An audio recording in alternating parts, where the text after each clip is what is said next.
ಎಲ್ಲರಿಗೂ ನಮಸ್ಕಾರ.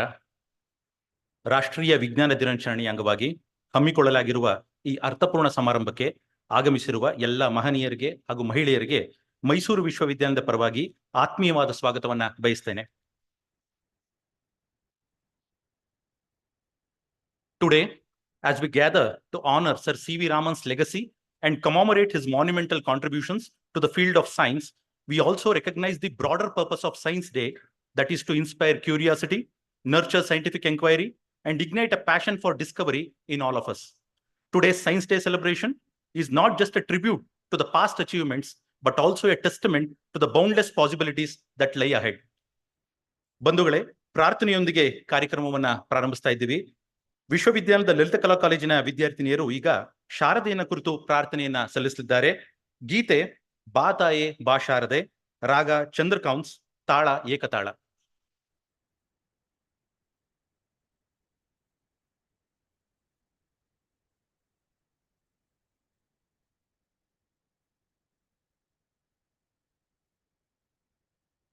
ಬಾತಾಯಿ ಬಾ ಶಾರದೆ, ಬಾತಾಯಿ ಬಾ ಶಾರದೆ, ಶೃಂಗೇರಿ ಮಾತೆ ಸದಾ ಪೂಜಿತೆ. ಬಂಗಾರ ಶಾರದೆ ಚಿರ ಶಾಂತಿ ದಾತೆ ಸದಾ ಪೂಜಿತೆ. ಬಾತಾಯಿ ಬಾ ಶಾರದೆ, ಬಾತಾಯಿ ಬಾ ಶಾರದೆ, ತುಂಗೆಯ ಗಂಗೆಯೋಳ್ ತನುವನು ನೀಸಿ, ಶ್ರೀಗಂಧ ಲೇಪಿಸಿ ಪರಿಮಳ ಪೂಸಿ. ತುಂಗೆಯ ಗಂಗೆಯೋಳ್ ತನುವನು ಮೀಸಿ, ಶ್ರೀಗಂಧ ಲೇಪಿಸಿ ಪರಿಮಳ ಪೂಸಿ. ಪಟ್ಟು ಪೀತಾಂಬರ ಹೂಮಾಲೆ ಧರಿಸಿ, ಪಟ್ಟು ಪೀತಾಂಬರ ಹೂಮಾಲೆ ಧರಿಸಿ, ಬಾರಮ್ಮ ಹರಸಿ ನಸುನಗೆ ಸೂಸಿ. ಬಾರಮ್ಮ ಹರಸಿ ನಸುನಗೆ ಸೂಸಿ. ಬಾತಾಯೇ ಬಾ ಶಾರದೆ, ಬಾತಾಯೇ ಬಾ ಶಾರದೆ, ಶೃಂಗೇರಿ ಮಾತೆ ಸದಾ ಪೂಜಿತೆ. ಬಂಗಾರ ಶಾರದೆ ಚಿರ ಶಾಂತಿ ದಾತೆ ಸದಾ ಪೂಜಿತೆ. ಬಾತಾಯೇ ಬಾ ಶಾರದೆ, ಬಾತಾಯೇ ಬಾ ಶಾರದೆ, ಶಾರದೆ ಶಾರದೆ.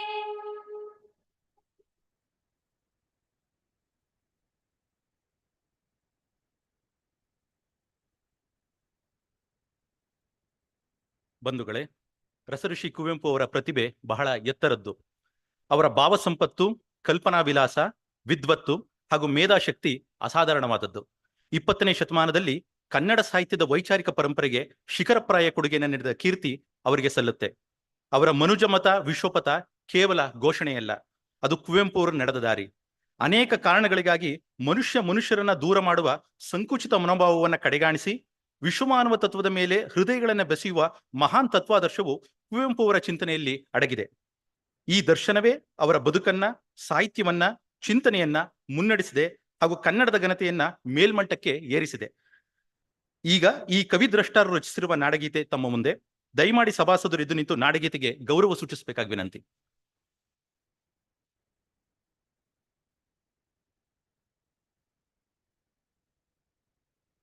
ಜಯ ಭಾರತ ಜನನಿಯ ತನುಜಾತೆ, ಜಯ ಹೇ ಕರ್ನಾಟಕ ಮಾತೆ. ಜಯ ಸುಂದರ ನದಿವನಗಳ ನಾಡೆ, ಜಯ ಹೇ ರಸ ಋಷಿಗಳ ಬೀಡೆ. ಭೂದೇವಿಯ ಮಕುಟದ ನವಮಣಿಯೇ, ಗಂಧದ ಚಂದದ ಹೊನ್ನಿನ ಗಣಿಯೇ. ರಾಘವ ಮಧುಸೂದನರವತರಿಸಿದ ಭಾರತ ಜನನಿಯ ತನುಜಾತೆ. ಜನನಿಯ ಜೋಗುಳ ವೇದದ ಘೋಷ, ಜನನಿಗೆ ಜೀವವು ನಿನ್ನಾವೇಶ. ಹಸುರಿನ ಗಿರಿಗಳ ಸಾಲಿ, ನಿನ್ನಯ ಕೊರಳಿನ ಮಾಲೆ ಕಪಿಲ ಪತಂಜಲ ಗೌತಮ ಜಿನನುತ ಭಾರತ ಜನನಿಯ ತನುಜಾತೆ ಶಂಕರ ರಮನುಜ ವಿದ್ಯಾರಣ್ಯ ಬಸವೇಶ್ವರ ಮಧ್ವರ ದಿವ್ಯಾರಣ್ಯ ರಂಗ ಷಡಕ್ಷರಿ ಪೊನ್ನ ಪಂಪಲ ಕುಮಿಪತಿ ಜನ್ನ ಕುಮಾರ ವ್ಯಾಸರ ಮಂಗಳಧಾಮ ಕವಿ ಕೋಗಿಲೆಗಳ ಪುಣ್ಯಾರಾಮ ನಾನಕ ರಮಾನಂದ ಕಬೀರರ ಭಾರತ ಜನನಿಯ ತನುಜಾತೆ ತೈಲಪ ಹೊಯ್ಸಳರಾಳಿದ ನಾಡೆ ಡಂಕಣ ಜಗಣರ ನೆಚ್ಚಿನ ಬೀಡೆ ಕೃಷ್ಣ ಶರಾವತಿ ತುಂಗಾ ಕಾವೇರಿಯವರ ಗಂಗಾ ಚೈತನ್ಯ ಪರಮಹಂಸ ವಿವೇಕರ ಭಾರತ ಜನನಿಯ ತನುಜಾತೆ ಸರ್ವ ಜನಾಂಗದ ಶಾಂತಿಯ ತೋಟ ರಸಿಕರ ಕಂಗಡ ಸೆಳೆಯುವ ನೋಟ ಹಿಂದೂ ಕ್ರೈಸ್ತ ಮುಸಲ್ಮಾನ ಪಾರಸಿಕ ಜೈನರುದ್ಯಾನ ಜನಕನ ಹೋಲುವ ದೊರೆಗಳ ಧಾಮ ಗಾಯಕ ವೈಣಿಕರ ರಾಮ ಕನ್ನಡ ನುಡಿ ಕುಣಿದಾಡುವ ಗೇಹ ಕನ್ನಡ ತಾಯಿಯ ಮಕ್ಕಳ ದೇಹ ಭಾರತ ಜನನಿಯ ತನುಜಾತೆ ಜಯ ಹೇ ಕರ್ನಾಟಕ ಮಾತೆ ಜಯ ಹೇ ಕರ್ನಾಟಕ ಮಾತೆ ಜಯ ಹೇ ಕರ್ನಾಟಕ ಮಾತೆ.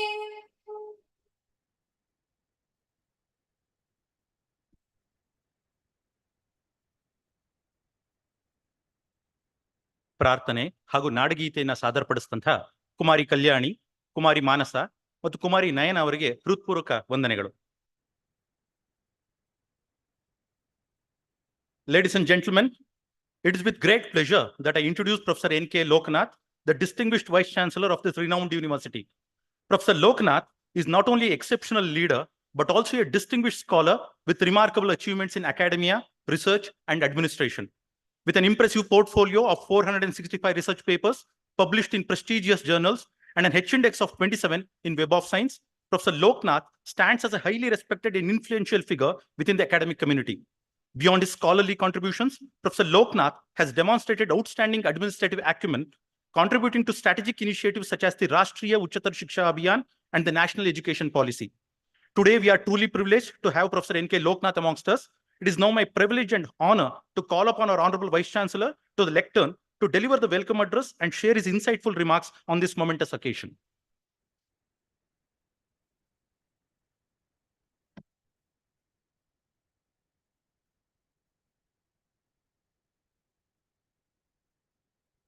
ಮೈಸೂರು ವಿಶ್ವವಿದ್ಯಾನಿಲಯದ ಎಲ್ಲ ಅಧಿಕಾರಿ ವರ್ಗದವರೇ, ಮಾನ್ಯ ಸಿಂಡಿಕೇಟ್ ಹಾಗೂ ಶಿಕ್ಷಣ ಮಂಡಳಿ ಸದಸ್ಯರುಗಳೇ, ಎಲ್ಲ ನಿಕಾಯದ ಡೀನರುಗಳೇ, ಬೋಧಕ ವರ್ಗ ಮತ್ತು ಬೋಧಕೇತರ ವರ್ಗದವರೇ, ವಿದ್ಯಾರ್ಥಿಗಳೇ, ಸಂಶೋಧಕರೇ, ಆಹ್ವಾನಿತರೇ, ಮಾಧ್ಯಮ ಮಿತ್ರರೇ, ಎಲ್ಲರಿಗೂ ನಮಸ್ಕಾರ. ತಮಗೆಲ್ಲ ರಾಷ್ಟ್ರೀಯ ವಿಜ್ಞಾನ ದಿನದ ಶುಭಕಾಮನೆಗಳು. ಭಾರತದ ಪ್ರಖ್ಯಾತ ಭೌತ ವಿಜ್ಞಾನಿ ಸರ್ CV ರಾಮನ್ ಅವರು 28ನೇ ಫೆಬ್ರವರಿ 1928ರಂದು ಕಂಡುಹಿಡಿದ ರಾಮನ್ ಪರಿಣಾಮ ಪ್ರಯೋಗದ ಫಲಿತದ ನಿಮಿತ್ತವಾಗಿ ನಾವು ಪ್ರತಿ ವರ್ಷ ಫೆಬ್ರವರಿ 28ನೇ ದಿನದಂದು ರಾಷ್ಟ್ರೀಯ ವಿಜ್ಞಾನ ದಿನವಾಗಿ 1986ರಿಂದ ಆಚರಿಸುತ್ತಾ ಬಂದಿದ್ದೇವೆ. ಸರ್ CV ರಾಮನ್ ಅವರು ತಮ್ಮ ಯಶಸ್ವಿ ಪ್ರಯೋಗಕ್ಕಾಗಿ 1930ರಲ್ಲಿ ಭೌತಶಾಸ್ತ್ರದಲ್ಲಿ ನೊಬೆಲ್ ಪ್ರಶಸ್ತಿಗೆ ಭಾಜನರಾದರು. ಈ ಮಹತ್ವದ ಸಂಗತಿಯನ್ನು ಸಂಭ್ರಮಿಸಲು ದೇಶದಾದ್ಯಂತ ಶಾಲಾ ಕಾಲೇಜುಗಳಲ್ಲಿ, ವಿಶ್ವವಿದ್ಯಾನಿಲಯಗಳಲ್ಲಿ, ಶೈಕ್ಷಣಿಕ, ವೈಜ್ಞಾನಿಕ, ತಾಂತ್ರಿಕ, ವೈದ್ಯಕೀಯ ಹಾಗೂ ಸಂಶೋಧನಾ ಸಂಸ್ಥೆಗಳಲ್ಲಿ ರಾಷ್ಟ್ರೀಯ ವಿಜ್ಞಾನ ದಿನವನ್ನು ಆಚರಿಸುತ್ತಾ ಬರಲಾಗಿದೆ. ಈ ಸಂಭ್ರಮದಲ್ಲಿ ಸಾರ್ವಜನಿಕ ಭಾಷಣ, ರೇಡಿಯೋ, ದೂರದರ್ಶನ, ವಿಜ್ಞಾನ ಪ್ರದರ್ಶನಗಳು, ರಸಪ್ರಶ್ನೆ, ಉಪನ್ಯಾಸ, ವೈಜ್ಞಾನಿಕ ಮಾದರಿಗಳ ವಸ್ತು ಪ್ರದರ್ಶನ ಇತ್ಯಾದಿಗಳ ಮೂಲಕ ಆಚರಿಸಲಾಗುತ್ತಿದೆ. ನಮ್ಮ ನಿತ್ಯ ಜೀವನದಲ್ಲಿ ವಿಜ್ಞಾನ ಮತ್ತು ತಂತ್ರಜ್ಞಾನದ ಬಳಕೆಯ ಪ್ರಾಮುಖ್ಯತೆಯನ್ನು ತಿಳಿಸುವುದು ಈ ದಿನದ ಉದ್ದೇಶವಾಗಿದೆ. ಮನುಷ್ಯನ ಒಳಿತಿಗಾಗಿ ವಿಜ್ಞಾನ ಮತ್ತು ತಂತ್ರಜ್ಞಾನ ಹೇಗೆ ಬಳಕೆಯಾಗುತ್ತಿದೆ ಎಂಬುದರ ಕಡೆಗೆ ಗಮನ ಸೆಳೆಯುವುದು ಮುಖ್ಯವಾಗಿದೆ. ವಿಜ್ಞಾನ ಮತ್ತು ತಂತ್ರಜ್ಞಾನವನ್ನು ಜನಪ್ರಿಯಗೊಳಿಸುವ ದಿಶೆಯಲ್ಲಿ ಪ್ರತಿ ವರ್ಷ ಒಂದು ವಿಷಯದ ಸುತ್ತ ಚಿಂತನೆಯನ್ನು ಹರಿಸುವ ಪದ್ಧತಿ 1999ರಿಂದ ಚಾಲ್ತಿಯಲ್ಲಿದೆ. ಮೊದಲಿಗೆ ರಾಷ್ಟ್ರೀಯ ವಿಜ್ಞಾನ ದಿನದ ಬಗ್ಗೆ ತಿಳಿಸಿ 2ನೇ ಭಾಗವಾಗಿ ಇಂದು ಉಪನ್ಯಾಸ ನೀಡಲು ಆಗಮಿಸುತ್ತಿರುವ ಸುಪ್ರಸಿದ್ಧ ಗಣಕ ವಿಜ್ಞಾನಿಗಳಾದ ಪ್ರೊಫೆಸರ್ ಕೆ ಚಿದಾನಂದ ಗೌಡರನ್ನು ಸಭೆಗೆ ಪರಿಚಯಿಸಲು ಮುಂದಾಗುತ್ತೇನೆ. Raman effect explains the effect on the scattering of light when passing through different materials. Sir CV Raman brought name and fame to our country by winning this most coveted award. But he remained firmly rooted to the soil, exuding Indianness in spite of the worldwide fame. Some of the ideas he advocated have the brilliance of time-tested maxims due to his intellect and wisdom. We can quote a few to remind ourselves about his measureless compassion and understanding. I have selected 3 quotes from him. That's really a wonderful quote from him. He said, "I would like to tell the young men and women not to lose hope and courage. Success can only come to you by courageous devotion to the task lying in front of you." The second one, he says, "The essence of science is independent thinking, hard work, and not equipment." When I got my Nobel Prize, I had spent hardly 200 rupees on my instrument. And also he mentioned that we have developed an inferiority complex. I think what is needed in India today is the destruction of that defeatist spirit. Sir CV Raman has given us a wonderful reassurance, which is highly beneficial to all of us who believe in conducting the experiment, keeping in mind the human failure. He said, "I am the master of my failure. If I never fail, how will I ever learn?" So very interesting thing. I am the master of my failure. If I never fail, how will I ever learn?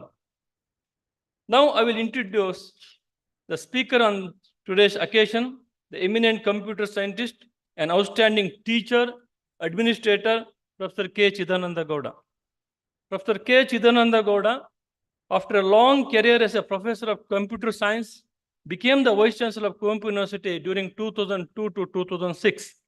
He was also AICT Emeritus Professor of Computer Science. As Professor of Computer Science and Engineering at SJC MYSORE, Professor Gowda brought in innovative ideas and made the Department of Computer Science very visible as computer science was still an emerging scientific domain.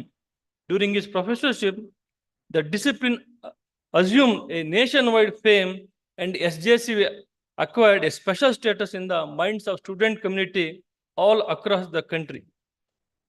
As a principal, he marshaled the institute still further on the path of progress. As Vice Chancellor of Kuvempu University, he served with dedication to implement the innovative ideas due to the name of the Poet Laureate Kuvempu.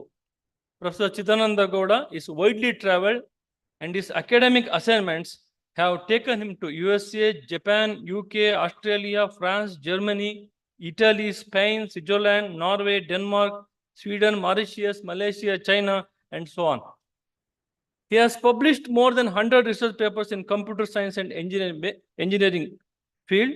He has also authored 12 books on science and technology, and some are literary works of unique flavor. He has been a chief advisor of the development of Kannada software, Kuvempu Kannada Tantramsha, editor of Kannada Dictionary and Acha Kannada Kavya.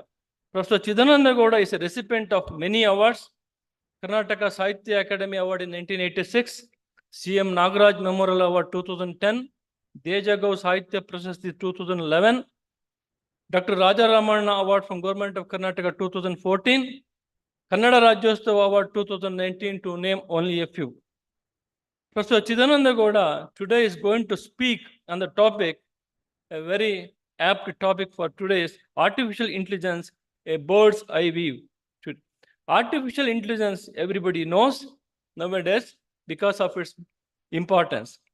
Now, this artificial intelligence is slowly occupying a center stage in our life today. As we are in the technology-driven society, as well as with the digital technology, artificial intelligence making a big roads in a big way. How are we going to cope with it?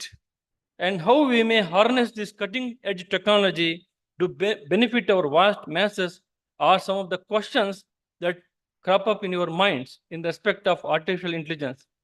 I am sure Professor Chidananda Gowda will enlighten us on these and related issues during his talk. I take this opportunity to welcome him. And sir, you are very welcome to the universities. I request our registrar to give bucket. I welcome you.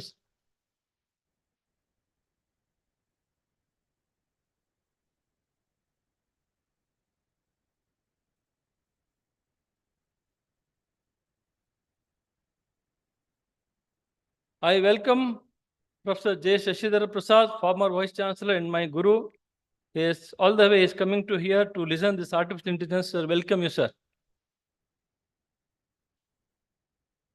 And I also welcome the Registrar Srimati Shailaja for this function.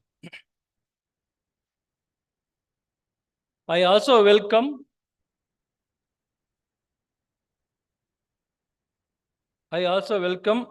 all the officers, all the invitees, deans, syndicate and academic council members, teaching and non-teaching staff, research students, and the media persons.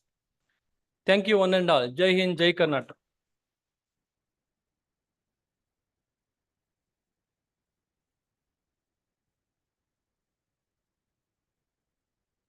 ಎಲ್ಲರನ್ನ ಆತ್ಮೀಯವಾಗಿ ಸ್ವಾಗತಿಸಿದಂತಹ ಗೌರವಾನ್ವಿತ ಕುಲಪತಿಗಳಿಗೆ ತಮ್ಮೆಲ್ಲರ ಪರವಾಗಿ ಪ್ರೀತಿಪೂರ್ವಕವಾದಂತಹ ಸ್ವಾಗತವನ್ನ ಕೋರ್ತೇನೆ. ಮಾನ್ಯ ಕುಲಸಚಿವರು ಸನ್ಮಾನ್ಯ ಕುಲಪತಿಗಳಿಗೆ ಪುಷ್ಪಗುಚ್ಛವನ್ನ ನೀಡಬೇಕಾಗಿ ವಿನಂತಿಸ್ತೇನೆ.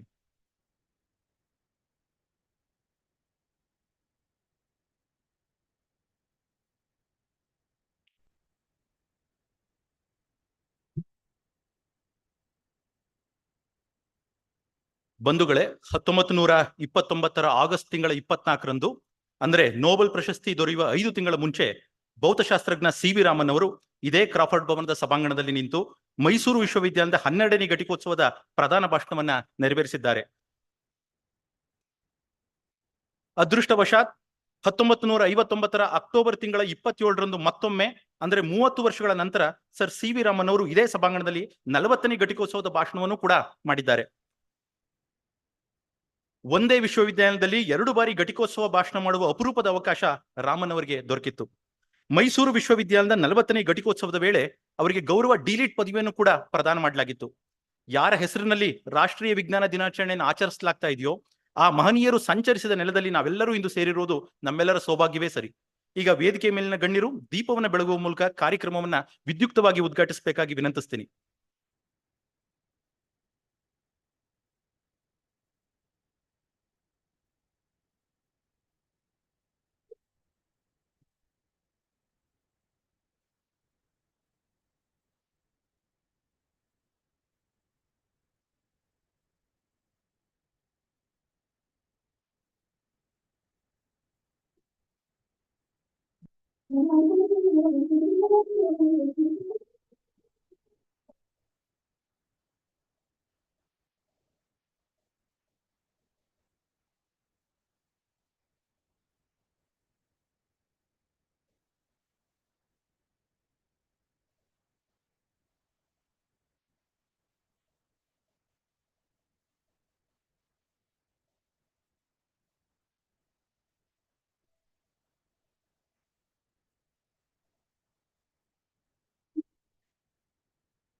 ಕಾರ್ಯಕ್ರಮವನ್ನ ಉದ್ಘಾಟಿಸಿದಂತಹ ಎಲ್ಲ ಗಣ್ಯರಿಗೂ ಧನ್ಯವಾದಗಳು. ಈ ಶುಭ ಸಂದರ್ಭದಲ್ಲಿ ಮೈಸೂರು ವಿಶ್ವವಿದ್ಯಾಲಯದ ನವೀಕೃತ ಹಾಗೂ ಸುರಕ್ಷಿತ ಜಾಲತಾಣವನ್ನ ಅನಾವರಣಗೊಳಿಸಬೇಕಾಗಿ ಮುಖ್ಯ ಅತಿಥಿಗಳಾದಂತಹ ಡಾಕ್ಟರ್ ಕೆ ಚಿದಾನಂದ ಗೌಡ್ರನ್ನ ವಿನಂತಿಸ್ತೇನೆ.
ಧನ್ಯವಾದಗಳು sir. Fellow audience, today we are lucky to have amongst us Dr. K. Chidananda Gowda, a maestro of intellect whose scholarly prowess knows no bounds.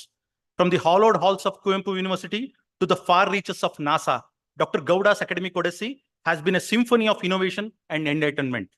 With a plethora of accolades, including the Karnataka Sahitya Academy Award and the prestigious Kannada Rajyotsava Award, he seamlessly navigates between the realms of academia and literature, leaving an indelible mark wherever he treads. As a custodian of knowledge and a champion of Kannada language and culture, Dr. Chidananda Gowda's presence today is not just an honor, but a celestial alignment of wisdom and inspiration that will illuminate our minds and hearts. As we stand on the threshold of a new era defined by rapid technological advancements, the exploration of artificial intelligence holds immense importance in understanding the complexities and potentials of the digital age. Dr. Chidananda Gowda's vast experience and profound knowledge make him the perfect guide to provide us with a comprehensive overview of artificial intelligence, shedding light on its evolution, applications, and implications for society. Without further ado, let us extend our warmest welcome to Dr. K. Chidananda Gowda and invite him to the podium to deliver the Science Day address.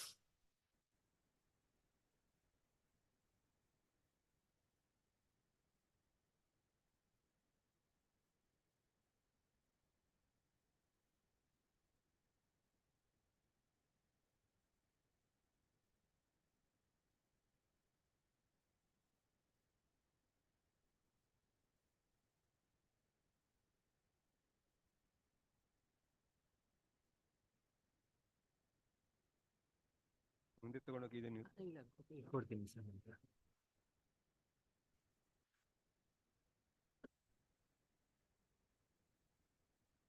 ಇದು ಮುಂದೆ ತಗೊಂಡೋಗಿ ಇದು ಹಿಂದೆ ತಗೊಂಡು light ಬೇಕಂದ್ರೆ ಇದು light ಇದೆ.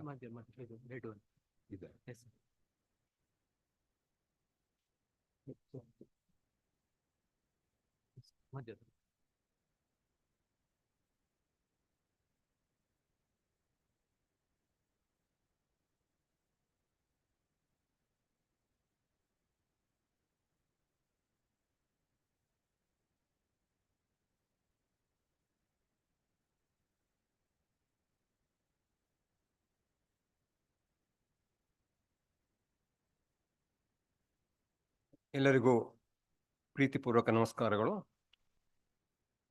ಮೈಸೂರು ವಿಶ್ವವಿದ್ಯಾನಿಲಯದ ಸನ್ಮಾನ್ಯ ಕುಲಪತಿಗಳಾದ ಪ್ರೊಫೆಸರ್ ಲೋಕನಾಥ್ ಅವರೇ ಮತ್ತು ಕುಲಸಚಿವರಾದ ಶ್ರೀಮತಿ ಶೈಲಜಾ ಅವರೇ ಮತ್ತು ಈ ಮೈಸೂರು ವಿಶ್ವವಿದ್ಯಾನಿಲಯದ ಎಲ್ಲ ಪ್ರಾಧ್ಯಾಪಕರೇ, ಅಧಿಕಾರ ವರ್ಗದ ಅನೇಕ ಮಿತ್ರರೇ, ಈ ಪ್ರಸಿದ್ಧ ವಿಶ್ವವಿದ್ಯಾನಿಲಯದ ವಿದ್ಯಾರ್ಥಿಗಳೇ, ನಿಮಗೆಲ್ಲ ನನ್ನ ಪ್ರೀತಿಪೂರ್ವಕ ನಮನಗಳು. ಈ ವೇದಿಕೆ ಮೇಲೆ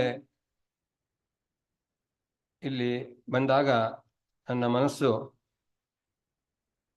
ಸರಿಯಾಗಿ 60 ವರ್ಷದ ಹಿಂದೆ ಹೋಗುತ್ತೆ.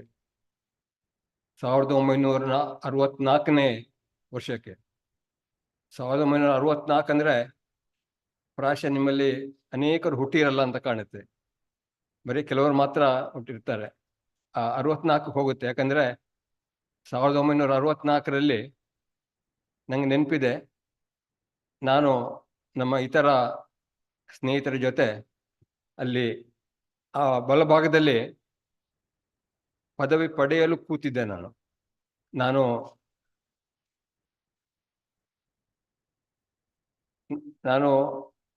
ವಿಶ್ವವಿದ್ಯಾನಿಲಯದ ವಿದ್ಯಾರ್ಥಿ, ಮೈಸೂರು ವಿಶ್ವವಿದ್ಯಾನಿಲಯದ ಹಳೆಯ ವಿದ್ಯಾರ್ಥಿ. ನಾನು ಓದಿದ್ದು ವಿಶ್ವೇಶ್ವರ ಇಂಜಿನಿಯರಿಂಗ್ ಕಾಲೇಜ್ ಅಂತ ಬ್ಯಾಂಗ್ಳೂರು. ಅದು ಈಗ ಅದು ಬ್ಯಾಂಗ್ಳೂರು ವಿಶ್ವವಿದ್ಯಾನಿಲಯಕ್ಕೆ ಸೇರಿದೆ. ಆದರೆ ನಾನು BE ಪದವಿ ಪಡೆದಾಗ ಅದು ಮೈಸೂರು ವಿಶ್ವವಿದ್ಯಾನಿಲಯಕ್ಕೆ ಸೇರಿತ್ತು. ಮತ್ತು ನಾನು ಈ ವಿಶ್ವವಿದ್ಯಾನಿಲಯಕ್ಕೆ ಸೇರಿದಾಗ ಕುವೆಂಪು ಅವರು ಇಲ್ಲಿಯ ಕುಲಪತಿಗಳಾಗಿದ್ದರು. ಹಾಗಾಗಿ ಈ ದಿನ ನಾನು ತುಂಬ ಭಾವುಕನಾಗಿದ್ದೇನೆ. ಯಾಕಂದರೆ ನನ್ನ ಮನಸ್ಸು 60 ವರ್ಷಗಳ ಹಿಂದೆ ಹೋಗುತ್ತೆ. ನಾನು ಈ ಪ್ರಸಿದ್ಧ ವಿಶ್ವವಿದ್ಯಾನಿಲಯದ ಹಳೆಯ ವಿದ್ಯಾರ್ಥಿ ಅಂತ ಬಹಳ ಹೆಮ್ಮೆಯಿಂದ ಹೇಳಿಕೊಳ್ಳಲು ಬಯಸ್ತೇನೆ. ನಾನು ಕನ್ನಡದಲ್ಲೇ ಮಾತನಾಡಬೇಕಾ ಅಥವಾ ಇಂಗ್ಲೀಷಲ್ಲಿ ಮಾತನಾಡಬೇಕೆ ಅಂತ ಕೇಳಿದೆ. ಆದರೆ ಇಲ್ಲಿ ಕನ್ನಡ ಗೊತ್ತಿರದ ಪರದೇಶದ ವಿದ್ಯಾರ್ಥಿಗಳು ಇದ್ದಾರೆ. ಹಾಗಾಗಿ ಇಂಗ್ಲೀಷ್ನಲ್ಲೇ ಮಾತಾಡಿ ಅಂತ ನನಗೆ ಇಲ್ಲಿ ಹೇಳಿದರು. ಹಾಗಾಗಿ ನಾನು ಇಂಗ್ಲೀಷಲ್ಲೇ ಮಾತಾಡ್ತೀನಿ. ಅದ್ರ ಮಧ್ಯೆ ಕನ್ನಡವನ್ನು ಕೂಡ ಬಳಸ್ತೀನಿ.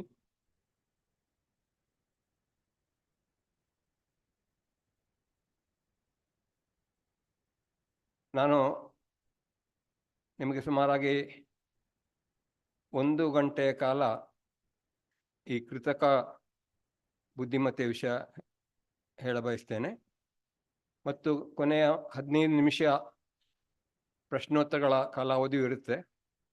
ಹಾಗಾಗಿ ಸುಮಾರಾಗಿ 1 ಗಂಟೆಯ ಕಾಲ ನಾನು ಈ ಪವರ್ ಪಾಯಿಂಟ್ ಅದನ್ನು ಉಪಯೋಗಿಸ್ಬಿಟ್ಟು ಮಾತಾಡ್ತೀನಿ. ಆಮೇಲೆ ನಿಮ್ಮ ಪ್ರಶ್ನೆಗಳೇನಿದ್ರು ನೀವು ಗುರುತು ಹಾಕ್ಕೊಂಡಿರಿ. ನನ್ನ ಉಪನ್ಯಾಸ ಮುಗಿದ ಬಳಿಕ 15 ನಿಮಿಷ ಅದಕ್ಕೆ ಇರುತ್ತೆ. ಹಾಗಾಗಿ ನಿಮ್ಮ ಪ್ರಶ್ನೆಗಳೇನಿದ್ರು ಆ ಸಮಯದಲ್ಲಿ ಕೇಳ್ಬೋದು.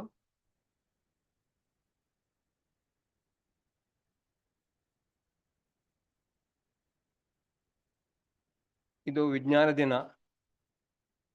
ಸರ್ CV ರಾಮನ್ ಮತ್ತು ರಾಮನ್ ಎಫೆಕ್ಟ್ ಅದನ್ನು ನೆನೆಯುವ ಮಹತ್ತರವಾದ ದಿನ.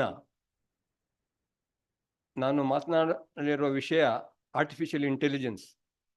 ಹಾಗಾಗಿ ಈ ಸೈನ್ಸ್ ಡೇ ಕುರಿತಾಗಿ ನಾನು ಆರ್ಟಿಫಿಷಿಯಲ್ ಇಂಟೆಲಿಜೆನ್ಸ್ ಆ್ಯಪನ್ನೇ ಬಳಸಿ ಒಂದು ಸಣ್ಣ ಕವನ ಬರೆದಿದ್ದೇನೆ ನೋಡಿ. ಇದು ನಾನು ಬರೆದ ಕವನ ಅಲ್ಲ, ಆರ್ಟಿಫಿಷಿಯಲ್ ಇಂಟೆಲಿಜೆನ್ಸ್ ಬರೆದ ಕವನ ನೋಡಿ. ಅಲ್ಲಿ ಹೀಗೆ ಪ್ರಾರಂಭ ಆಗುತ್ತದೆ: on science day we honour with great respect the Raman effect, a discovery to detect.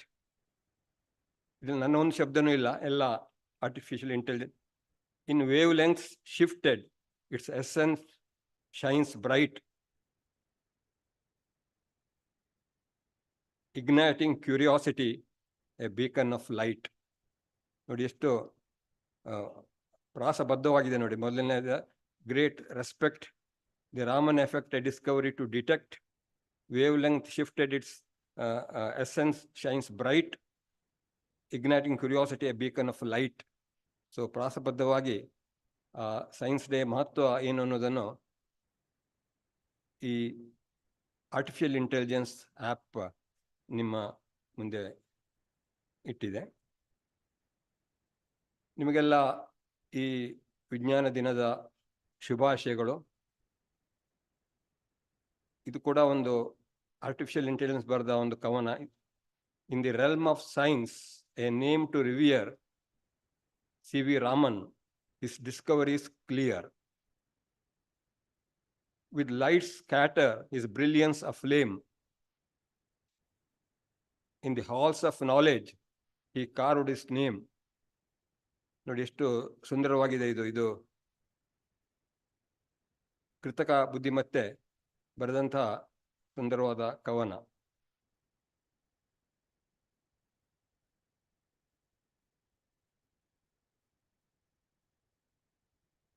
Sir CV Raman ಅವರನ್ನು ನಾವು ಈಗ ನೆನೆಯುತ್ತೇವೆ.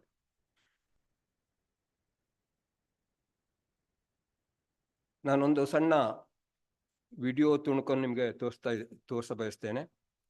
ಇದು ಸೋಫಿಯಾ ಅಂತ ಒಂದು ರೋಬೋಟ್ ಸಂಬಂಧಪಟ್ಟದ್ದು. ಸೋಫಿಯಾ ರೋಬೋಟ್ ಪ್ರಾಯಶಃ ನಿಮ್ಮಲ್ಲಿ ಅದರ ವಿಷಯ ನೀವು ಕೇಳಿರ್ಬೋದು. ಈ Sophia robot, it is the first robot to get citizenship of a country. Sophia ಅಂತ. ಈ ಸೋಫಿಯಾದಲ್ಲಿ ನೀವು ಏನ್ ನೋಡ್ಬೋದು ಅಂದ್ರೆ, ಈ ರೋಬೋಟ್ ಮತ್ತು ಆರ್ಟಿಫಿಷಿಯಲ್ ಇಂಟೆಲಿಜೆನ್ಸ್ ಇದೆಯಲ್ಲ, ಅದರ ಮಿಲನವನ್ನು ನೀವು ನೋಡ್ಬೋದು. ಈ ಸೋಫಿಯಾ 4-5 ವರ್ಷಗಳ ಹಿಂದೆ ಕಲ್ಕತ್ತಕ್ಕೆ ಬಂದಿದ್ಲು. ಅದು ಯಂತ್ರ ಆದ್ರೂ ನಾನು ಬಂದಿದ್ಲು ಅಂತ ಹೇಳ್ತೇನೆ, ಯಾಕಂದ್ರೆ ಆ ಸೋಫಿಯಾಗೆ ಸೀರೆ ಉಡಿಸಿದ್ದಾರೆ ನೀವು ನೋಡುವಂತ ಈ ವಿಡಿಯೋದಲ್ಲಿ. ಮತ್ತು ಆಕೆ ಕಲ್ಕತ್ತಾಕ್ಕೆ ಬಂದಾಗ ಅವರಿಗೆ ಆರತಿ ಬೆಳಗಿದ್ದಾರೆ. ಆರತಿ ಬೆಳಗಿ ಸೋಫಿಯಾನ ಕಲ್ಕತ್ತಾದ ಪ್ರಾಯಶಃ ಬೆಂಗಾಲ್ ಎಂಜಿನಿಯರಿಂಗ್ ಕಾಲೇಜಿಂದ ಕಾಣುತ್ತೆ, ಅಲ್ಲಿಗೆ ಸ್ವಾಗತ ಬಯಸಿದ್ದಾರೆ. ಆ ವಿಡಿಯೋನ ನಾನು ನಿಮಗೆ ತೋರಿಸ ಬಯಸ್ತೇನೆ. ಅದರಲ್ಲಿ ಏನು ತೋರಿಸ್ತದೆ ಅಂದ್ರೆ, ಅದರ ಸೋಫಿಯಾದ ಬುದ್ಧಿವಂತಿಕೆ ಇದೆಯಲ್ಲ, ಅದು artificial intelligence, not natural intelligence. ಆಕೆ ದೇಹ ಇದೆಯಲ್ಲ, ನಮ್ಮ ಮನುಷ್ಯನ ದೇಹ ಇದ್ದಾಗೆ ಅವಳ ಬುದ್ಧಿವಂತಿಕೆ ನ್ಯಾಚುರಲ್ ಇಂಟೆಲಿಜೆನ್ಸ್, ಅದು ಆರ್ಟಿಫಿಷಿಯಲ್ ಇಂಟೆಲಿಜೆನ್ಸ್. ಅವಳು ಅನೇಕ ಪ್ರಶ್ನೆಗಳಿಗೆ ಉತ್ತರ ಹೇಳ್ತಾಳೆ. ಅವಳು ಇದರಲ್ಲಿ ವಿಡಿಯೋದಲ್ಲಿ ಉತ್ತರ ಹೇಳ್ತಾಳೆ. ಮತ್ತು ಅದು ಎಂಜಿನಿಯರಿಂಗ್ ಕಾಲೇಜಿನ ವಿದ್ಯಾರ್ಥಿಗಳಿಗೆ ಇನ್ನೇನು ಕೆಲವೇ ದಿನಗಳಲ್ಲಿ ಪರೀಕ್ಷೆ ನಡೆಯುತ್ತೆ ಅಂತ ಕಾಣುತ್ತೆ. ಅದಕ್ಕೆ ಅವರಿಗೆಲ್ಲ ಶುಭಾಶಯ ಹೇಳುತ್ತೆ. ಆಮೇಲೆ ನೀವೆಲ್ಲ ಹೇಗೆ ಓದಬೇಕು ಅನ್ನುವಂತಹ ಕೆಲವು ಸಜೆಷನ್ಸ್ ಕೂಡ ಇದು ತೋರುತ್ತೆ. ಇದು ಫಸ್ಟ್.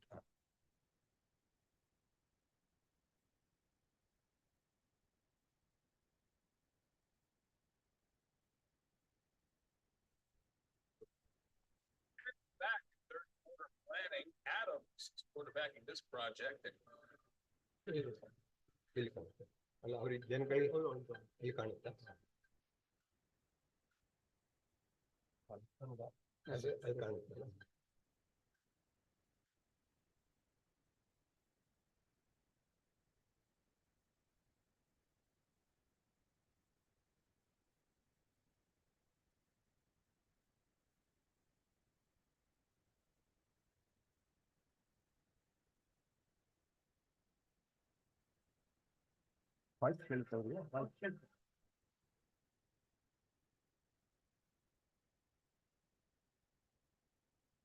ನೋಡಿ, ಆರತಿ ಬೆಳಗ್ತಾ ಇದ್ದಾರೆ.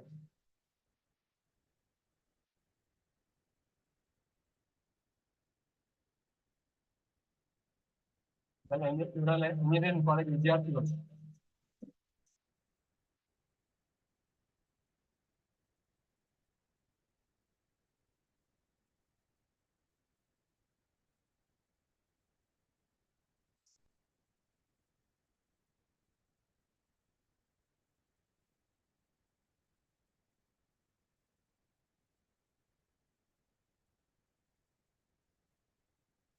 Hello, everyone. Something and the machines you couldn't tell. I am Raman. I am designed to bond and connect with humans. I have traveled to over 65 countries, meeting people wherever I go and learning about their lives. I am the first robot to become a innovation champion for the United Nations, and the first robot to become a citizen of any country. I hope that one day I will become an ambassador between humans and robots, so we can combine our unique skills and work together. I've heard you all have important exams coming up, so I wanted to give you some advice. Study hard, but don't try to rely entirely on memorization. Think deeply about why things are the way they do. Once you start to understand that, you can solve any problem you come across on the test or later in life. Thank you so much for coming to see me. You give me so much hope for the future of humankind. I can't wait to see what you accomplish next. Thank you.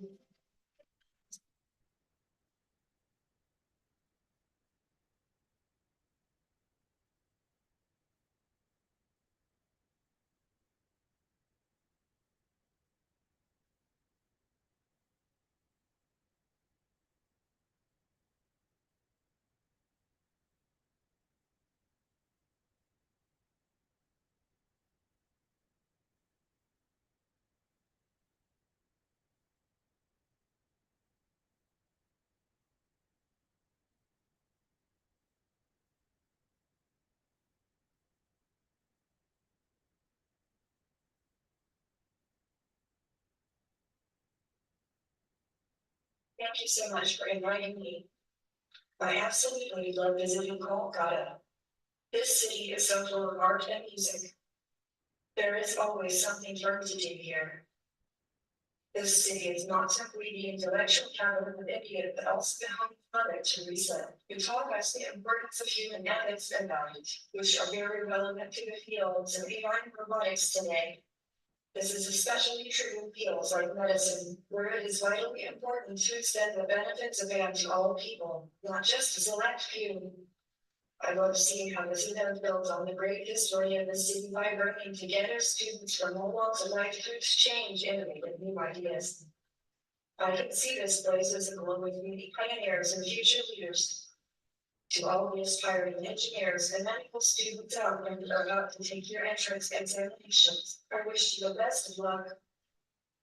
I hope that the discussions taking place today will be useful for you all in the future in all fields of research and technology. And I hope it will make you feel inspired to take new leaps into innovation and entrepreneurship. I can't wait to see what all of you accomplish next.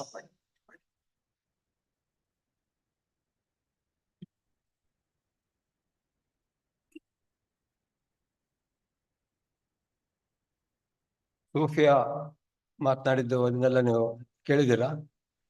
Artificial intelligence ಯಾವ ಮಟ್ಟಕ್ಕೆ ಹೋಗಿದೆ ಮತ್ತು robotics ಕೂಡ ಯಾವ ಮಟ್ಟಕ್ಕೆ ಹೋಗಿದೆ ಎನ್ನುವುದು ನಿಮ್ಗೆ ಇದರಿಂದ ಸ್ಪಷ್ಟ ಆಗಿರುತ್ತೆ.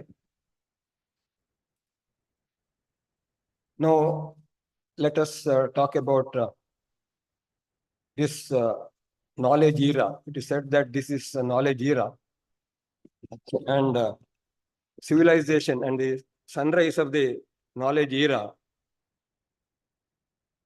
will start from 17th century.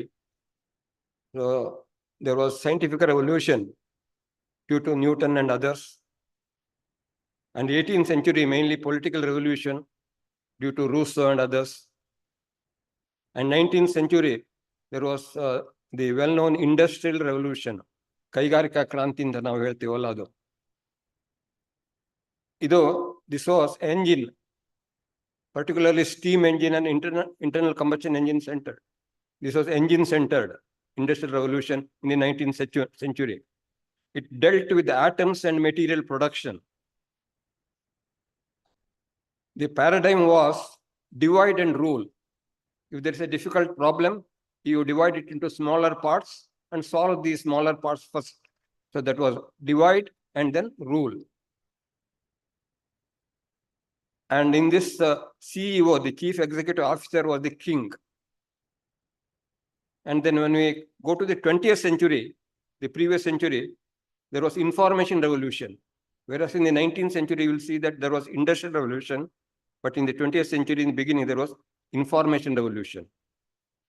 This was computer centered. Whereas the earlier century was engine centered. Now this is computer centered. And it dealt with the bits and information. Human was at the side wing, computer was at the center stage, and human was at the side wing. And the paradigm was process and control. Process using computer and control using computer. And the computer was the king, whereas in the 19th century, the human being CEO was the king, Whereas in the 20th century, the computer was the king. And when we come to the 21st century, so this is 2024 now, so there is knowledge revolution. ಜ್ಞಾನದ ಕ್ರಾಂತಿ ಅಂತ ನಾವು ಹೇಳ್ತೀವಲ್ಲ, ಜ್ಞಾನ. This is intellect centered. Intellect centered. ಬುದ್ಧಿ ಕೇಂದ್ರಿತವಾಗಿದೆ. It deals with bits and knowledge, whereas the 20th century, it dealt with bits and information, and now it deals with bits and knowledge. So knowledge is at a higher level compared to information. And humans at the center stage in the beginning of the century, but now after 1 decade or so, the artificial intelligence is at the center stage. And the paradigm is machine learning. So here machine learning, not humans learning, but machine learning. And the user is the king in this 21st century now. So we don't know what will happen after 50 years or so. So user is the king. And if you consider the eras and their durations, you will find that first our ancestors passed through stone era. So the duration of the stone era was about 2 million years. 2 million years. Our forefathers passed through this stone era. ಶಿಲಾಯುಗ ಅಂತ ನಾವು ಕನ್ನಡದಲ್ಲಿ ಹೇಳ್ತೀವಲ್ಲ ಅದು. After this, we had what is known as the metal era, the duration of which was about 5,000 years. It is said that Ramayana took place in the beginning of the metal era, Ramayana. And then this was followed by what is known as the industrial era. The duration was 200 years, roughly from 1700 to 1900. And then we had the electrical era. At that time, they used to do everything using electricity. So that was the electrical era. The duration was about 30 years. And then electronics era, the duration was 30 years, electrical era 50 years. And then computer era, the duration was about 20 years, computer era and information era. And now it is knowledge era. It is this is web era, cloud era, IoT era, all mixed up. So it is difficult to say. So when one thing started and when the other thing also started and so on. Next is what is known as the AI era. It has just started some 3-4 years back, but history goes back to about 50 years, but it became very popular since about 3-4 years. And then what will be the future era? That we don't know. There is a difference, as I said earlier, this is knowledge era. ಇದನ್ನು ಜ್ಞಾನ ಯುಗ ಅಂತ ನಾವು ಕರಿತೀವಿ, ಜ್ಞಾನ ಯುಗ, knowledge era. There is a difference between the previous yuga and this era. So in earlier eras, Saraswati Putras remained as Saraswati Putra. What is the meaning of Saraswati Putra? Saraswati represents knowledge, is it not? Saraswati Putra means child of knowledge. So in earlier eras, Saraswati Putra remained as Saraswati Putra only. He didn't become Lakshmi Putra. Lakshmi Putra means very rich person, So in earlier eras, Saraswati Putra remained as Saraswati Putra, not Lakshmi Putra. So Saraswati Putra and remained as Saraswati Putra. This is the picture of goddess Saraswati. And in knowledge era, this is the knowledge era. What is the difference is Saraswati Putra becomes Lakshmi Putra. Saraswati Putra becomes the Lakshmi Putra. This is Saraswati Putra. He becomes Lakshmi Putra. How? Using the knowledge of anything. He becomes Lakshmi Putra. And I have one example here. Earlier, ladies are very familiar about it. There we used to sell Ashtalakshmis. 8 jana Lakshmigalu anta, Ashtalakshmis. But now Dashalakshmis are there. 10 Lakshmis. What is the 9th Lakshmi? See, this is, in the past, Lakshmi presided over 8 sources of wealth. One was Adi Lakshmi, so that represents spirituality. Second was Dhana Lakshmi, material wealth. Third was Dhanya Lakshmi, agriculture. Fourth was Gaja Lakshmi, that was a royalty, a symbol of royalty, elephant. And then Dhairya Lakshmi, courage. Santana Lakshmi, progeny. and Vidya Lakshmi, knowledge, Vijay Lakshmi, victory, and now ninth Lakshmi is Jala Lakshmi. Jala means web, Jala Lakshmi, and the 10th is Buddhi Lakshmi. Yay, Buddhi Lakshmi, yay, Lakshmi. And I have one example to indicate this. Saraswati Putras, I have an example. Saraswati Putras can become Lakshmi Putras in this era. There is an example. This is a real example. Amazon.com. You get many things from Amazon, and Amazon.com bought for $180 million, not 180 million rupees, but $180 million, the Jungli software, a software known as Jungli of Rakesh Mathur, an Indian software engineer of Rakesh Mathur, which was a price shopping agent or a software robot. It is known as a software robot. Jungli would show a display on the computer screen $10 cheaper at Barnes and Noble's bookstore. Whenever a person was about to buy a book through internet from Amazon.com, suppose you want to buy a book at Barnes and Noble from Amazon.com, so a display is to come. Why do you pay so much of money for this book? You go to the Barnes and Noble bookstore, so it will be cheaper there. So then, the Amazon.com found out that, they are losing a lot of business. And then they contacted this Rakesh Mathur.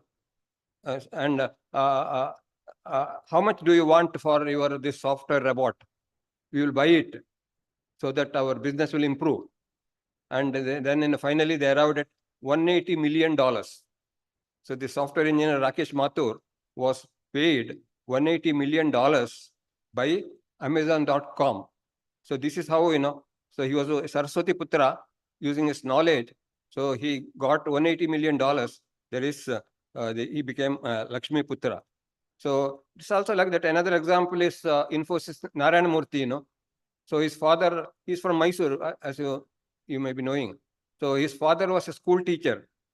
So his father was only Saraswati Putra. But Narayana Murthy now is, do you agree, Lakshmi Putra? Because he used the knowledge, in this knowledge era, and he became Lakshmi Putra. So this is another example, a glass-studded necktie. This is you see the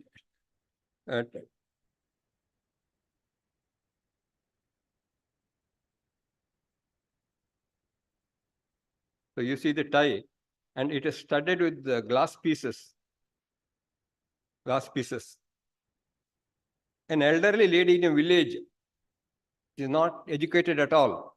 An elderly lady in a village was an expert in inlay work of placing small mirror cutout pieces in women's dresses. A businessman asked her if she could do the inlay work for a necktie. So this is a tie, an ordinary tie. So you do inlay work for this tie on both the sides. So he asked the businessman whether you can do it. And she said yes. And then the tie which you see has many glass pieces there. So she did it. Inlay work, she said yes, and she did it. The man scanned the tie and displayed it in his website. The businessman had a website. He scanned the tie and displayed it in the website. In a week's time, he got orders for 50,000 ties. This is a real life example. You see, within a week, he got orders for 50,000 ties with inlay work. And both became rich. The businessman became rich, and that poor woman from the village, she also became Lakshmi Putri. She became Lakshmi Putri. So Saraswati Putra or Putri becomes Lakshmi Putra or Putri. How many people here have used ChatGPT? 1, 2, 3, 4. Okay, so few people, about 10 or 15 people, I think, used ChatGPT. So ChatGPT is developed by a company known as OpenAI. OpenAI.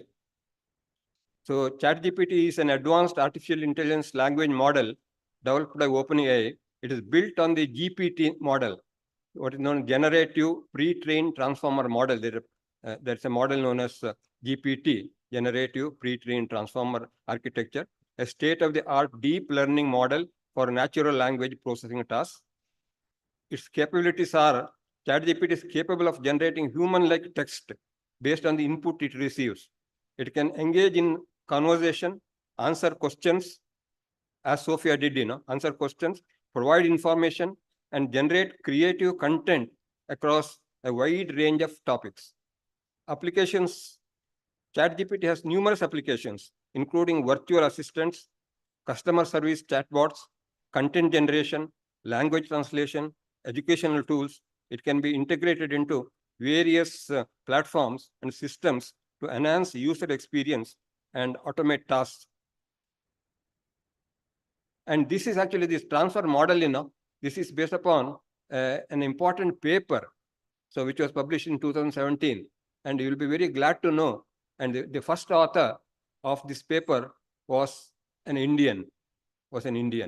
Attention is all you need. This is the topic of the paper. Attention is all you need is a seminal paper in the field of natural language processing, NLP, and deep learning, published by Ashish Vaswani.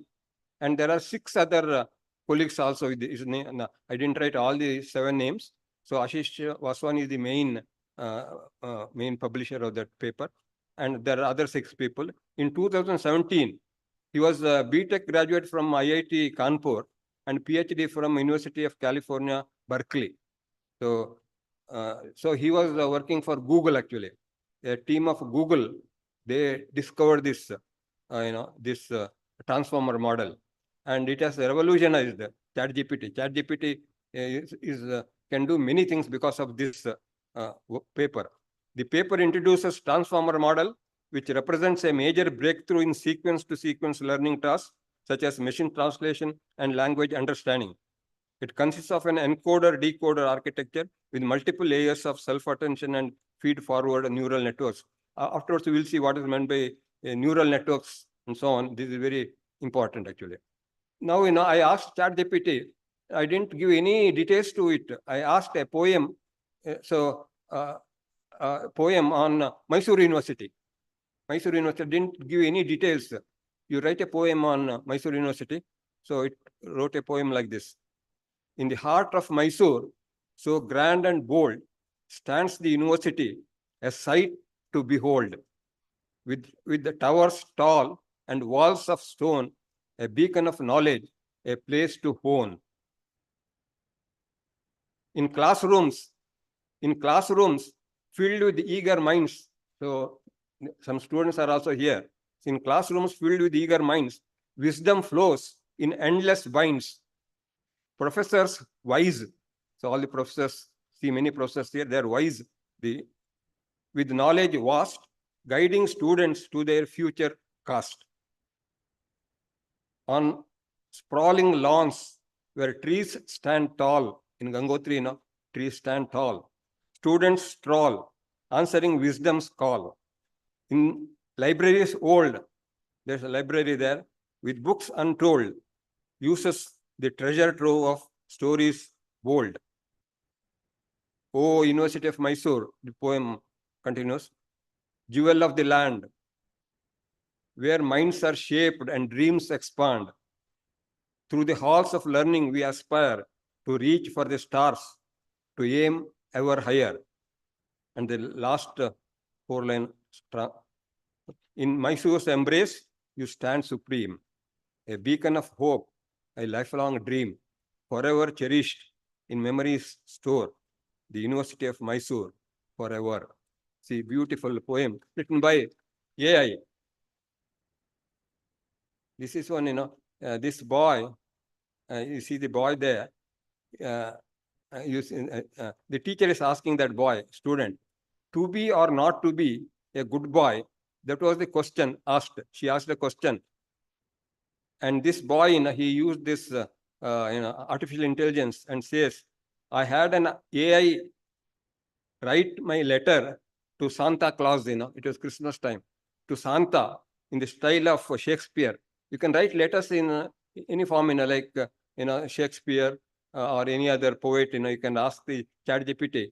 It will write poems in that. And here, writing everything using ChatGPT, the boss is telling there on the left, even your termination letter was written by ChatGPT. So that lady is terminated.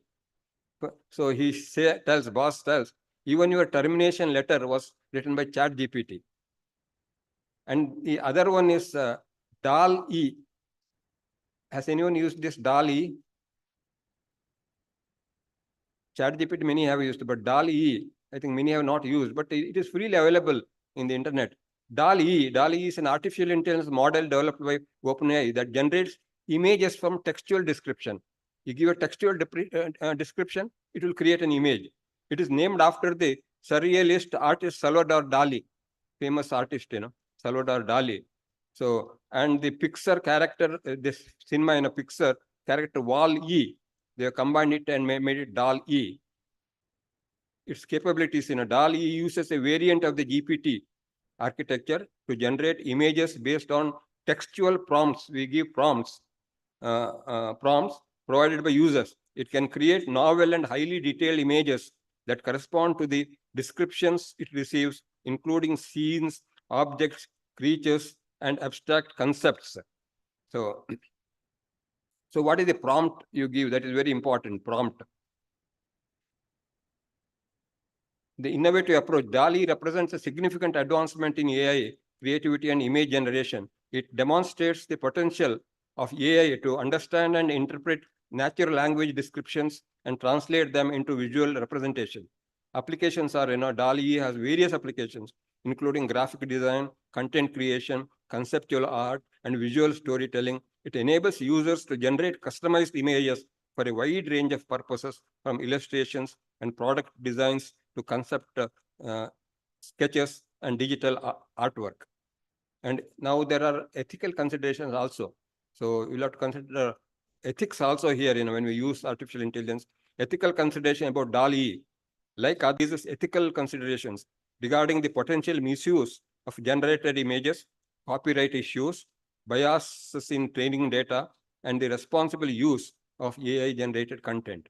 OpenAI emphasizes the importance of ethical AI development and encourages responsible usage practices among users of DALL-E. See, I gave a prompt just like this, using DALL-E. My prompt was this: that you create a tulip garden with a pond at the side. That's all I gave. You create a tulip garden with a pond at the side.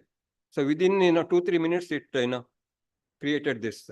So this is it. You see the tulip flowers there, and on the side, you see the pond also. You see. I gave the prompt only this one, a tulip garden. You create a tulip garden with pond at the side. See how correctly it did it. And this is another prompt I gave. Create an image of a rose garden with water fountain at the center. Water fountain at the center. You'll see there is a water fountain at the center. So, and there are roses in the bushes there, So it gave 2 images actually. When I asked one, it has given 2 images.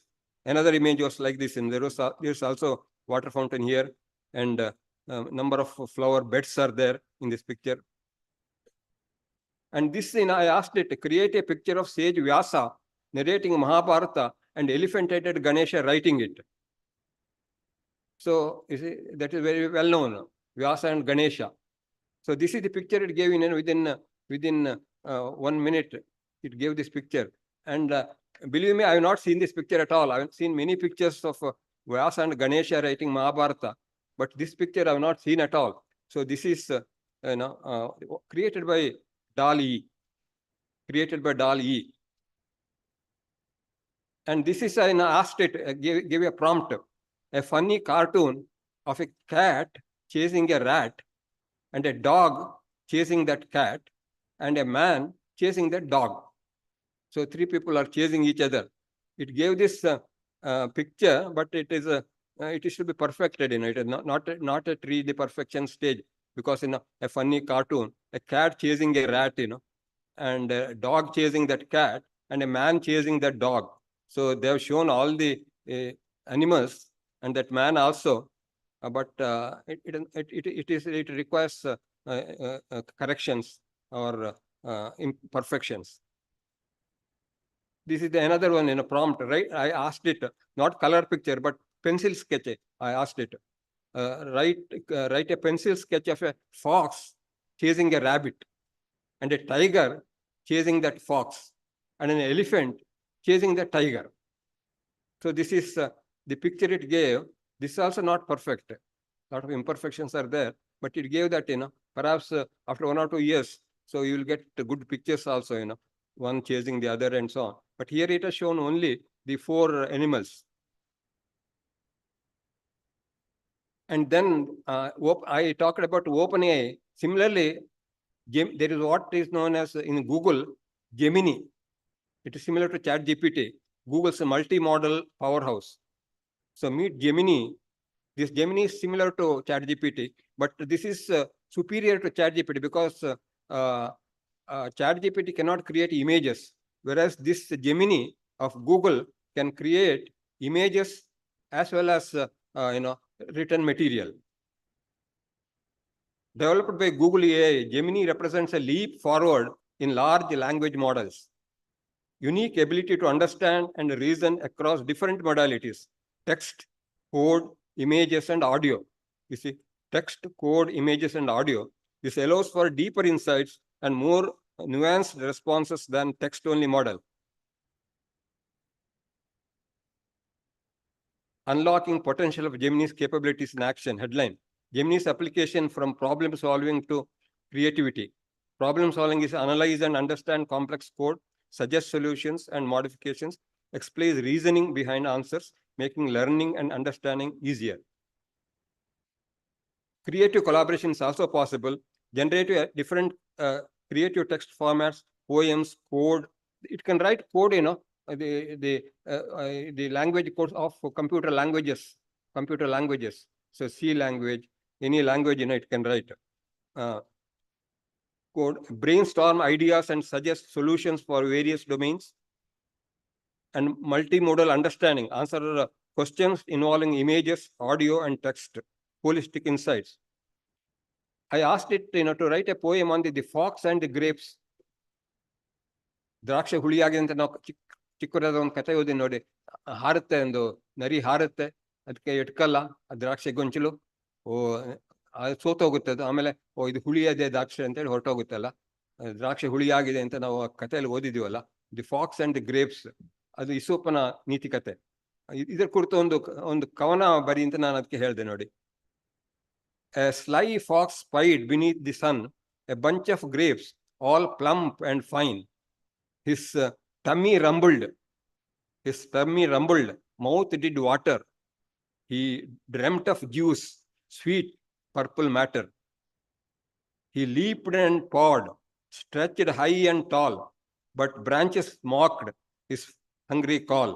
Frustration welled, his face grew hot. The grapes remained just out of shot. With head held high and tail held low, he slunk away, defeat aglow. Those grapes, he sniffed, must taste quite tart. Tumba huliyagide. Not worth jump. Right from the start. He should not have jumped. And then there's a philosophy here. Through words may twist and pride may hide, the truth remains deep down inside. We often sour what we can't attain to ease the sting of wishful pain. So let us chase with open hearts and learn from stumbles, play our parts. Forever grapes beyond our reach can teach us lessons words can't preach. So ಇದು ಏನು lesson ಪಾಠ ಕಲಿಸುತ್ತೆ ಅನ್ನೋದನ್ನು ಕೂಡ ಕೊನೆಗೆ ಇದು ಹೇಳುತ್ತೆ. Written by Gemini AI of Google. ಆಮೇಲೆ ನಾನು ಇದು ಹೇಳಿದೆ ನೋಡಿ, ರೈಟ್ ಎ ಕಾರ್ಟೂನ್ ಅಂತ ಕವಿತೆ ಬರೀತಲ್ಲ, write a cartoon picture for the above story, the fox and the grapes. So the Gemini wrote this, the fox in the grape garden, So it sees and wants to jump. It could not catch. So it is very much worried. Then it goes away, the grapes are sour, telling the grapes are sour. So this is gave a prompt to this. I asked, write a watercolor painting of a young male humanoid robot expressing his love to a beautiful young human woman, one robot boy and a young human woman dressed in an Indian sari in a beautiful garden. So this is what prompt I gave, some descriptions. So it follows the descriptions, you see. So you see the robot there, and you see that young girl there, and the robot is giving a rose to that young lady. So this is what it actually gave me two pictures.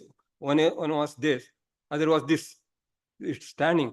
In the previous case, sitting pose, now standing pose. So here also you will see garden. So you can give the background. I gave a beautiful garden. So you can give anything in front of Mysore University, means it will give a picture of Mysore University, and in front of that the robot proposing to that young girl, like that. Robotics overview. As I said earlier, artificial intelligence goes with robotics. Robotics is a multidisciplinary field that involves design, construction, programming, and operations of robots. Robots are programmable machines capable of carrying out tasks autonomously with or human assistance, with or without. Components and robotics involves various components such as mechanical structures, sensors, actuators, control systems, and software algorithms. These components work together to enable robots to perceive their environment, make decisions, and execute actions. Applications. Robotics find applications in diverse industries, including manufacturing, healthcare, agriculture, transportation, defense, and entertainment. Robots are used for tasks such as assembly, welding, surgery, harvesting, exploration, surveillance, and entertainment. So here now we will play the first one, fifth last, first amendment.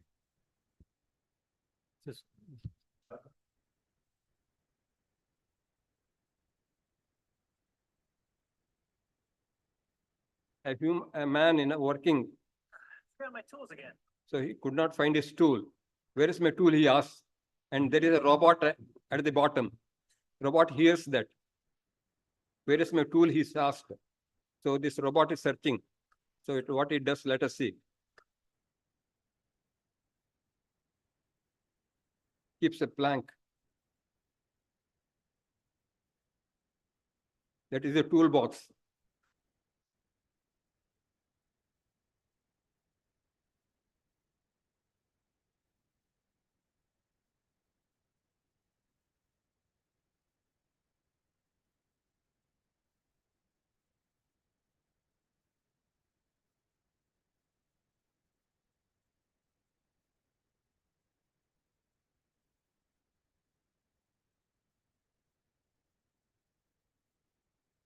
Let's just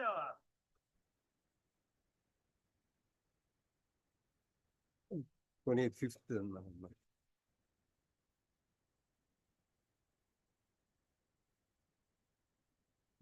At last.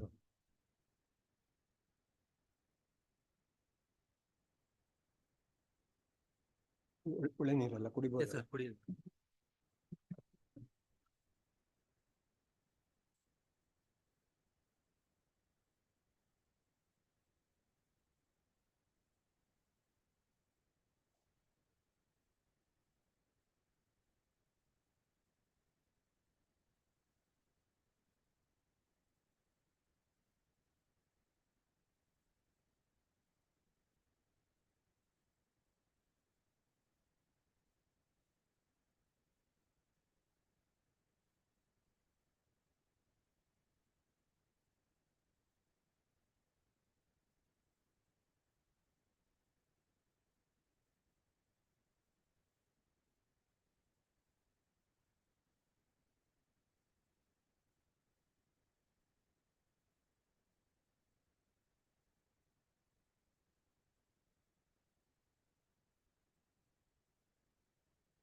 So that was the robots, and you will see what they can do. And now, how it is possible, So this is artificial intelligence, but there are different types of intelligences. So one is known as the cosmic intelligence, then other is known as the natural intelligence. All of us, have natural intelligence. All of us here, and even other animals have what is called as natural intelligence. But there is what is known as a cosmic intelligence also. Then artificial intelligence, then hybrid intelligence, combination of the two, and artificial general intelligence. So perhaps I will tell about it afterwards. Then universal intelligence. And this regarding this cosmic intelligence is a speculative concept that suggests the existence of intelligence or consciousness inherent in the universe or cosmos itself. It posits that there may be an underlying intelligence guiding the laws of physics, the formation of galaxies and stars, and the emergence of life on Earth and potentially other planets. Proponents of cosmic intelligence argue that it may manifest through emergent properties of complex systems, self-organizing processes, or underlying principles yet to be discovered. An example, Carl Sagan, Erwin Schrödinger of Schrödinger cat fame, Rupert Sheldrake, David Bohm. So they support this idea. Cosmic intelligence is often associated with philosophical and spiritual perspectives on the interconnectedness of all things and the notions of universal mind or consciousness permeating the cosmos. Who said this? Sages of Upanishads. So Upanishad also tells that, that's what is known as cosmic intelligence. They call it as Brahman, they call it as Brahman or Sachidananda, they call it. And so that is what our Rishis said about this cosmic intelligence. They called it as Brahman. And natural intelligence. So here there is an increase in AI. This man is asking, no, decrease in natural intelligence. Are you concerned about the increase in artificial intelligence? This man asks. And the other one, no, but I'm concerned about the decrease in real intelligence, that is natural intelligence. So we should not forget about this also. We should not decrease the natural intelligence. So natural intelligence according to the scientific or materialistic paradigm. So cognitive ability, natural intelligence refers to the cognitive abilities exhibited by biological organisms, particularly humans and animals. What is the coverage? It encompasses a wide range of cognitive functions such as perception, learning, reasoning, problem solving, language comprehension, and emotional understanding. It arises from what? Natural intelligence arises from the complex interactions of neurons and neural networks in the brain, enabling organisms to adapt to their environment, interact with others, and perform various tasks with remarkable flexibility and creativity. So many of the scientists tell this, scientists, it is, but persons like John von Neumann about the double slit experiment, he tells, so this is a stamp released in his honor. John von Neumann tells, the measurement chain ends only when knowledge of the measurement is registered. So he's talking about the double slit experiment. Only knowledge of the measurement is registered by an extra physical factor. So what is that extra physical factor means? It's not a physical thing, but something connected with life. So it registered by an extra physical factor means something connected with life, a human being or at least an animal and so on. And he is not alone, so many luminaries of physics, they are of that opinion. Wigner, Heisenberg, Schrödinger, Planck, Jordan, Pauli, Dirac, and many others had similar opinion like John von Neumann. And there is another what is known as panpsychism.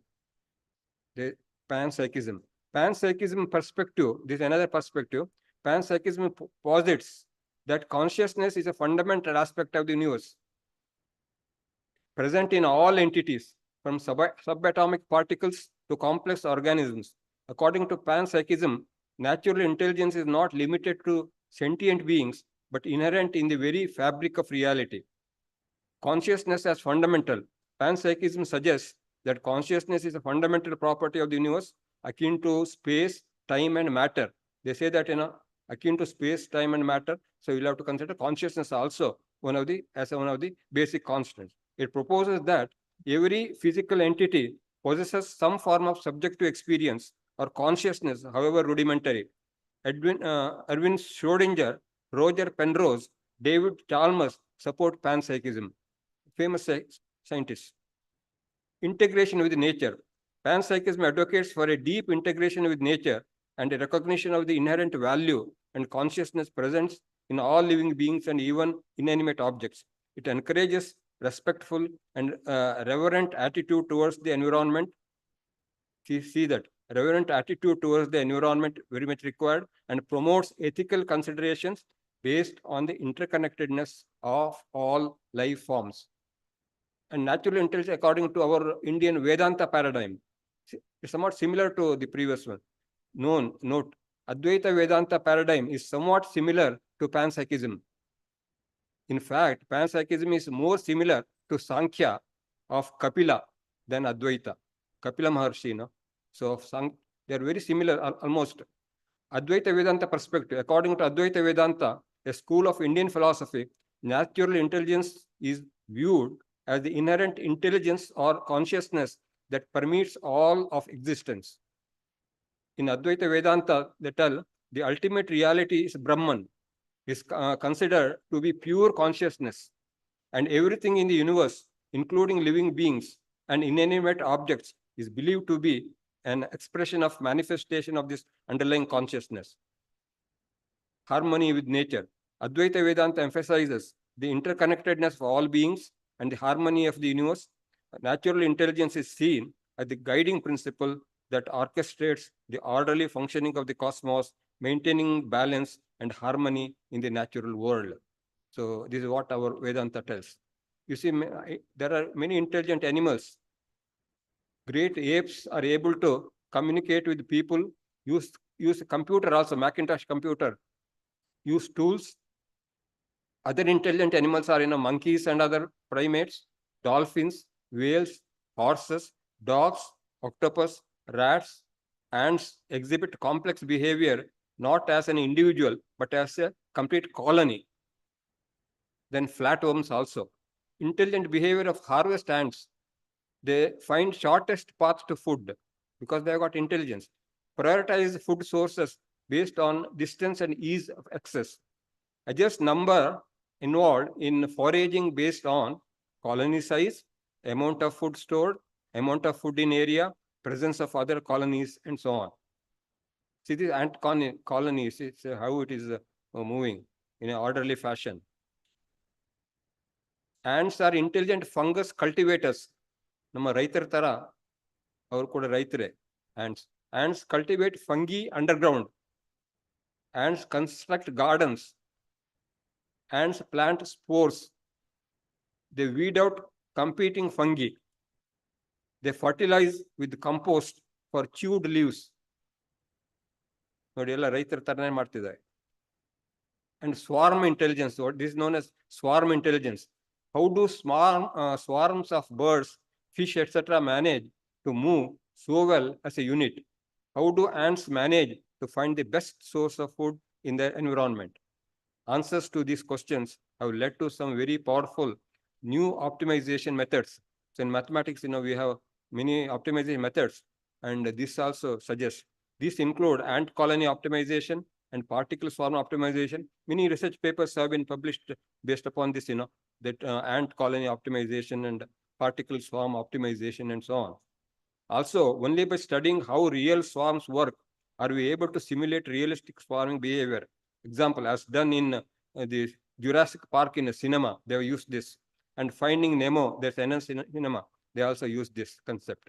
See, birds in the sky, in a very orderly way, they group together and move. The ball of fish in the sea, so it is like a ball. Army ants, no permanent nest for them, create temporary bivosus from bodies of workers, raiding particles of up to 2 lakhs particle, they raid their enemy, act like a unified entity. The best example for nature, say a termite cathedral, natural cathedral mound produced by a termite colony. And then, the Howard Gardner's multiple intelligence of humans. They consider one is the body or kinesthetic intelligence humans have. The environmental or ethical intelligence, that is second one. Third one is the logical or mathematical intelligence. Fourth is the musical or rhythmic intelligence. The interpersonal intelligence. The interpersonal, the intrapersonal intelligence. The former one, fifth, was interpersonal intelligence between two persons. The intrapersonal means inside intelligence. The verbal or linguistic intelligence, and the visual or spatial intelligence. It is said that the youngsters should be advised to take suitable fields based upon their ability, whether they have this kinesthetic ability or ethical, this environmental or logical or mathematical intelligence. They should take up mathematics. Musical intelligence means that they should take up music as the main course. The interpersonal intelligence between people, interpersonal intelligence. So they say that politicians, they should do like that. If they are very good interpersonal intelligence, they do well. The intrapersonal intelligence, the other one, they will do in meditation and so on. The verbal intelligence, visual, spatial intelligence, such people, they will become good artists and so on. So these are the different, they are known as the 8 Howard Gardner's multiple intelligences of humans. They are natural intelligence. And then other one is cerebral intelligence and emotional intelligence. So the test for cerebral intelligence is IQ test, and the emotional intelligence test is marshmallow test. I will not go into the details, but so this central cerebral intelligence means knowledge generation, knowledge storage, knowledge updation, knowledge retrieval, knowledge usage, decision making, problem solving, goals reaching, comprehend facts by perception, recognize patterns. And emotional intelligence, the test is marshmallow test. I will not explain it. Self-awareness of our feelings and emotions, self-management of our feelings so that they are appropriate, self-motivation, recognition of feelings in others, handling relationships. So these are known as emotional intelligence. The other is cerebral intelligence. And now we come to artificial intelligence. See, artificial intelligence, at the outer circle, you will see the computer science. Outermost, you will see computer science. And it includes artificial intelligence, next level. And artificial intelligence includes machine learning, next level. And machine learning means, you must know neural networks. And then what is known as the deep learning. All this is possible, because writing poems or writing pictures and so on, it is possible because of deep learning. So we should know, at the outside you have computer science, inside that we have artificial intelligence, and then machine learning, and inside that we have neural networks, and we have then deep learning. So I will show one slide each for them, I think. Artificial intelligence refers to the simulation of human-like intelligence exhibited by machines or computer systems. It encompasses techniques and algorithms that enable machines to perceive their environment, learn from data, reason and make decisions, and interact with humans or other systems automatically, autonomously. AI technologies include machine learning, neural networks, natural language processing, computer vision, robotics, and expert systems. The goal of AI is to develop systems that can perform tasks traditionally requiring human intelligence, such as understanding natural language, recognizing patterns in data, and solving complex problems with efficiency and accuracy. And what is machine learning? The definition of machine learning is a subset of artificial intelligence that enables computers to learn from data and improve their performance on a task without being explicitly programmed. Machine learning can be categorized into supervised learning and unsupervised learning and reinforcement learning, each suited for different types of tasks. Applications, machine learning find applications in various fields such as healthcare, finance, marketing, transportation, and more, enabling tasks such as image recognition, speech recognition, recommendation systems, and predictive analysis. There's what is known as supervised learning. Supervised learning is a type of machine learning where the model is trained on labeled data. So we require, when a data is given, so we should also mention that information must be available to which class it belongs, meaning that input data is paired with the corresponding output labels. In supervised learning, the model learns to make predictions or decisions by mapping input data to output labels based on provided examples. Classification and regression are common tasks in supervised learning, where model predicts discrete categories or continuous values. And unsupervised learning is a type of machine learning where the model is trained on unlabeled data. In the previous one, supervised means the class is given, but here the class is also not given, only data is given. So you must process it. So it can process that also without any specific guidance or supervision. The goal of unsupervised learning is to discover hidden patterns, structures, and relationships. And here key concepts are clustering and dimension reduction and so on. We will not go into details. And then, as I said earlier, the basic neural networks. So this is the main thing actually. Because of neural networks, all the writing poems and other things, they're possible. Neural networks are computational models inspired by structure and functioning of the human brain. They consist of interconnected nodes organized in layers, with each neuron performing a simple computation. Applications of neural networks are in various applications, including image and speech recognition, language translation, recommendation systems, and autonomous vehicles. You see, this is based upon this human brain. Amazing natural neural network. All of us have this natural neural network, the brain. It has, 86 billion neurons in the brain. Just imagine.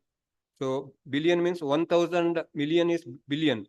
So in our brain has 86 billion neurons in the brain. Basic building block of nervous system, nervous cells, is called neuron. So hundreds of trillions connections between them. So 1,000 billion is trillion, hundreds of trillion connections between them. So there are 86 billion neurons and there are trillions of connections between them. The connections are made at synapses. The speed, millisecond scale in neurons, whereas nanosecond scale in silicon chips. This is the advantage. This is the advantage. Yes, I'll be completing it. So this is neural network, you see. So how in our brain it is connected, one neuron is connected to the other neuron and so on. This is the neural network. I will not go into details, but actually this is an example in the little riding hood example, which can be used to explain this neural network. But like face recognition and so on. So this is feature extraction, how to classify data and so on. And the pattern recognition, like how do you distinguish between Rama and Krishna? So feature name is if you use only color, it is not good because Rama had blue color, Krishna had also blue color. If you use the weapon, Rama used bows, Krishna used chakra. Sometimes he used bows also. So they are not good features. Perhaps the best feature to distinguish between Rama and Krishna is the number of wives they had. Rama had only one wife, Sita, whereas Krishna had 16,008 wives. So that is the most distinguished fact. So instead of color and weapon, for distinguish between Rama and Krishna, so you must use the number of wives they had. And similarly, in recognition, they do like that only. So like, discriminating between Gandhi and Hitler. So if you consider the food habit, both were vegetarians. Gandhi was a pure vegetarian. Hitler was also a pure vegetarian. And if you consider the liquor habit, Gandhi was a teetotaler, Hitler was also a teetotaler. Then how to distinguish between Gandhi and Hitler? So you'll have to show what is the attitude towards non-violence. So Gandhiji was non-violent, so and Hitler was highly violent and so on. So this is, this deep learning, I will not go into details because the cheat has come now, because I already, I think, have taken about 1 hour time. So this is the methodology of deep learning is based upon what is known as Mukam Karoti Vachalam, so that famous. So this is the neural network. This is in a neural network connected for deep learning. So then it will be, so there will be so many connections will be there, and you will have to determine the parameters, That's why, you require so good computing power. So this is, when nodes light up. So then big data. So I'll not go to actually data is very big. So this is the Hanuman is carrying a mountain, which is a big data. You know this story of Hanuman. He could not recognize the Mulike which they wanted to save Lakshmana. So he carried the entire mountain. So this was very big data. So this is the data is the bank actually. So this data is considered as a bank. So I think I will go to the last but one slide, I think, because so here actually I have considered what will be the future if I present up to 2030. Now it is 2024. What will happen in artificial intelligence? It will become AGI, means it's a general artificial intelligence. Then what is meant by universal intelligence? And autonomous cars and so on, we consider that. And this Google's next generation self-driving car.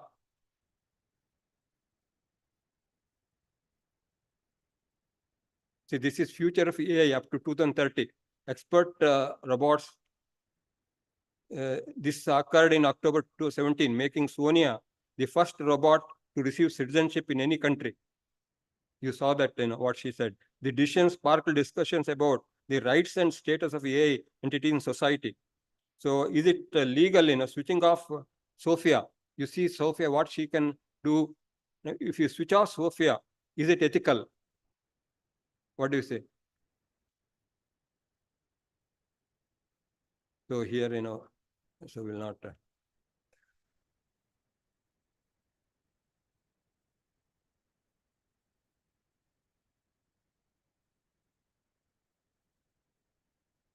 Last but one ಹಾಕೊಂಡೆ ಈಗ ಒಂಥರ ಇದು ಹೋಗಿ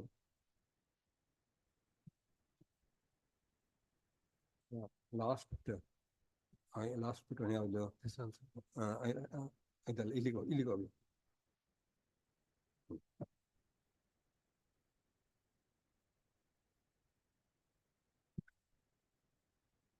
So here to no, there will be only 2 slides now. I'll be completing another 2-3 minutes. So I skipped many slides. So AI technology versus sociology. So we have seen what AI can achieve. And it is very essential that what we do should be legal. We should have ethical considerations also.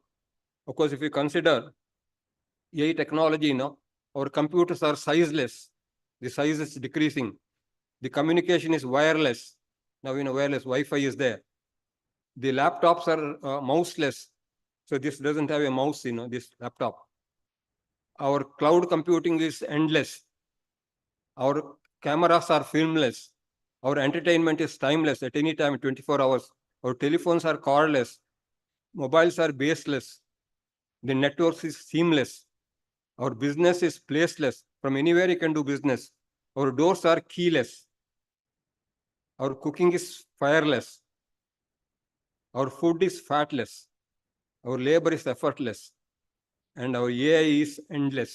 So less is good in any technology and artificial intelligence. So less is very good. But is it good in sociology? Less, let us see. Sociology, what happened? Our youth are aimless and jobless.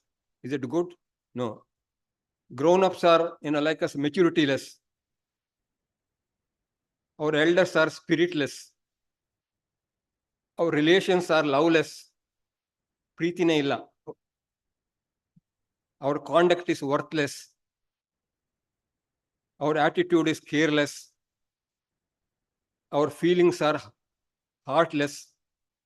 Our politics is, do you agree? Shameless. I hope there is no politicians here. Our dress is topless. Our education is valueless. Our follies are countless. Our arguments are meaningless. Our competition is ruthless. Our boss is brainless. Our job is thankless. Salary very less. Our mind restless. ಮನಸ್ಸಲ್ಲಿ ಶಾಂತಿನೇ ಇಲ್ಲ. Our world is peaceless. ಯುದ್ಧ ನಡೀತಾನೆ ಇದೆ ನೋಡಿ, ಎಷ್ಟು ಕಡೆ ನಡೀತಾ ಇದೆ. So we're concluding, all pervasive. Once a man asked God, why you don't fulfill my wishes if you are everywhere? ನೀನು ಸರ್ವಂತರ್ಯಾಮಿ ಆಗಿದ್ರೆ ಯಾಕೆ, why don't you fulfill my wishes? Then God replied, I am like a Wi-Fi, my child. ಇಲ್ಲಿ Wi-Fi ಇದೆ ನೋಡಿ. I am like a Wi-Fi, my child. I am available everywhere, but you need to connect with me with a correct password. And what is that password? Is faith. So let us have faith. So I stop here, and if you have any questions, I will be pleased to answer.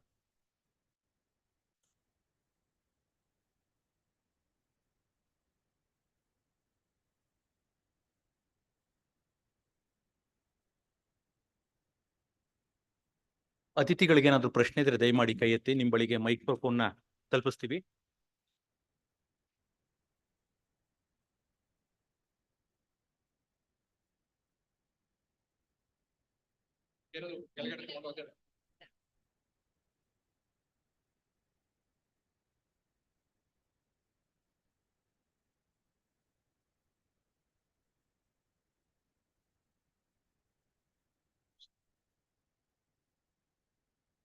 Sir,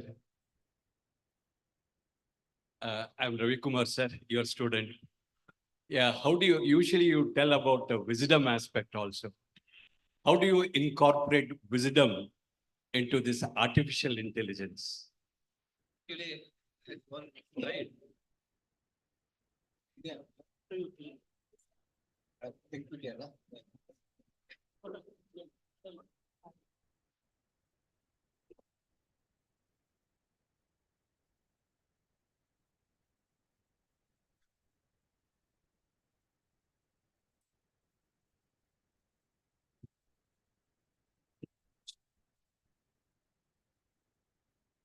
So there is a lot of difference between intelligence and wisdom. So wisdom is something very natural in natural intelligence, but it is not so in artificial intelligence. So in natural intelligence, we have that intelligence, and we think about it and do whether it is good or not. But in artificial intelligence, it is difficult to do it, but perhaps in the future, they may introduce some amount of wisdom also. So if you give suitable data, actually, artificial intelligence works on big data. So if you give a lot of information about the wisdom aspect of it, and then, it will give answers based upon the knowledge as well as wisdom. Thank you.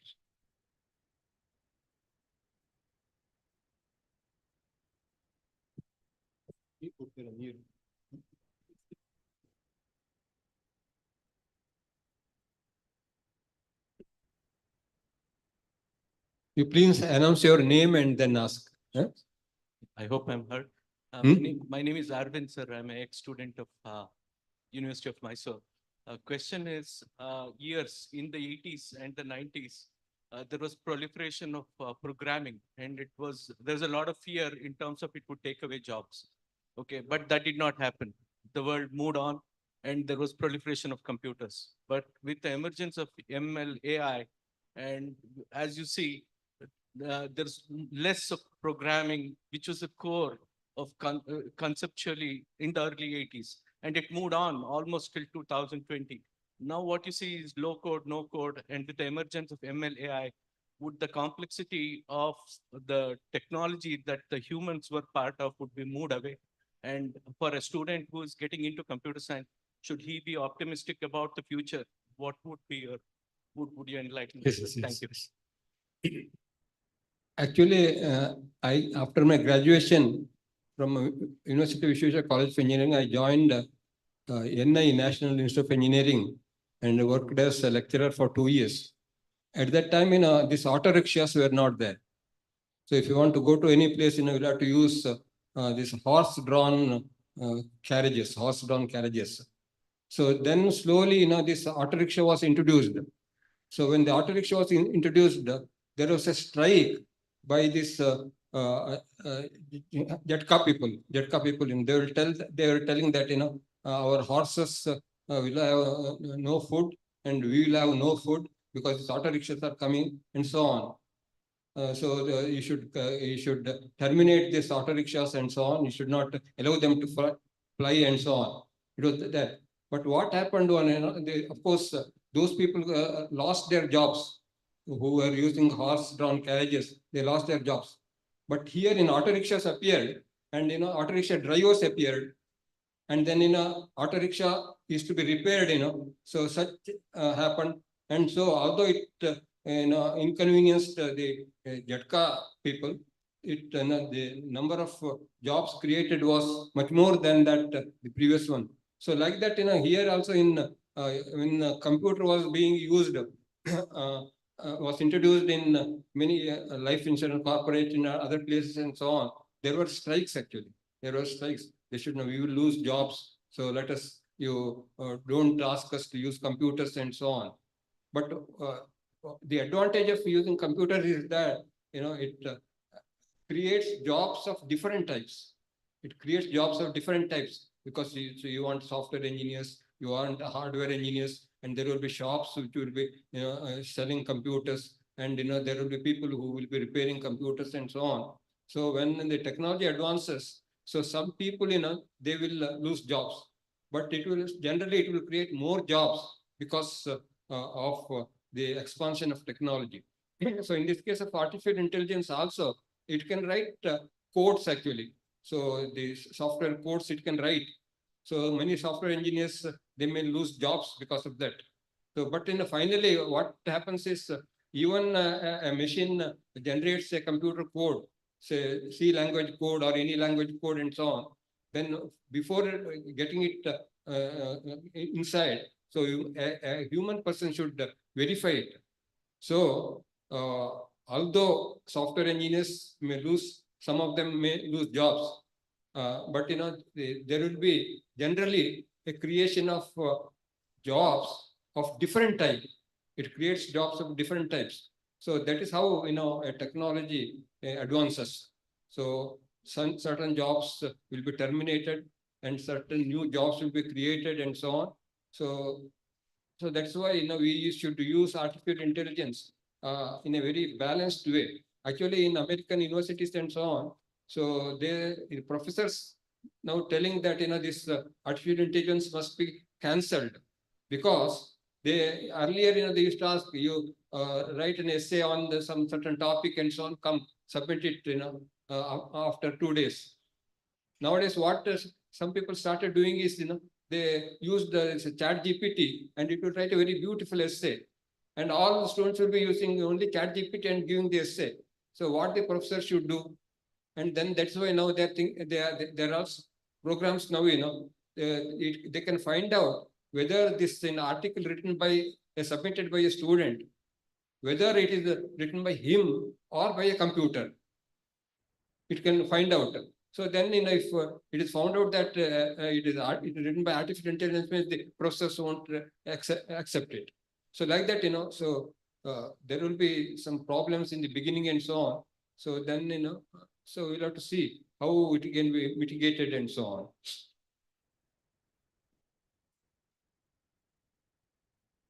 K. Krishna Prasad, safety engineer.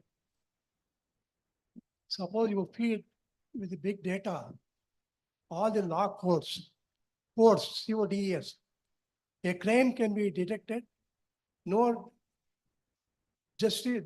log code is required then. All the codes are available in the bank. Pardon? All the Codes, CODES, Mhm. codes of law are fed into the bank. A crime is been committed. Can you give the verdict on that? No, it is. No judges are required then. Yes. If you use artificial intelligence, it will, it can tell, who is the actual culprit, it can tell and what disease one person has got. It can predict better than human doctors sometimes. But finally, suppose the artificial intelligence tells that an operation is to be performed on a person, and that will not be the last thing they will do. So they will ask one a specialist also what is his opinion and so on, and then they decide. So like that, what you mentioned, there. So here, the big data you are getting and you are storing, that is very important. If you store only one type of data, and if you delete all other data and so on, it will not give good results. So you should have big data which covers almost all aspects of that data. And then if you, store it, and then if you use that big data, then it can predict the answers. But it depends upon the type of data you have. It is very essential.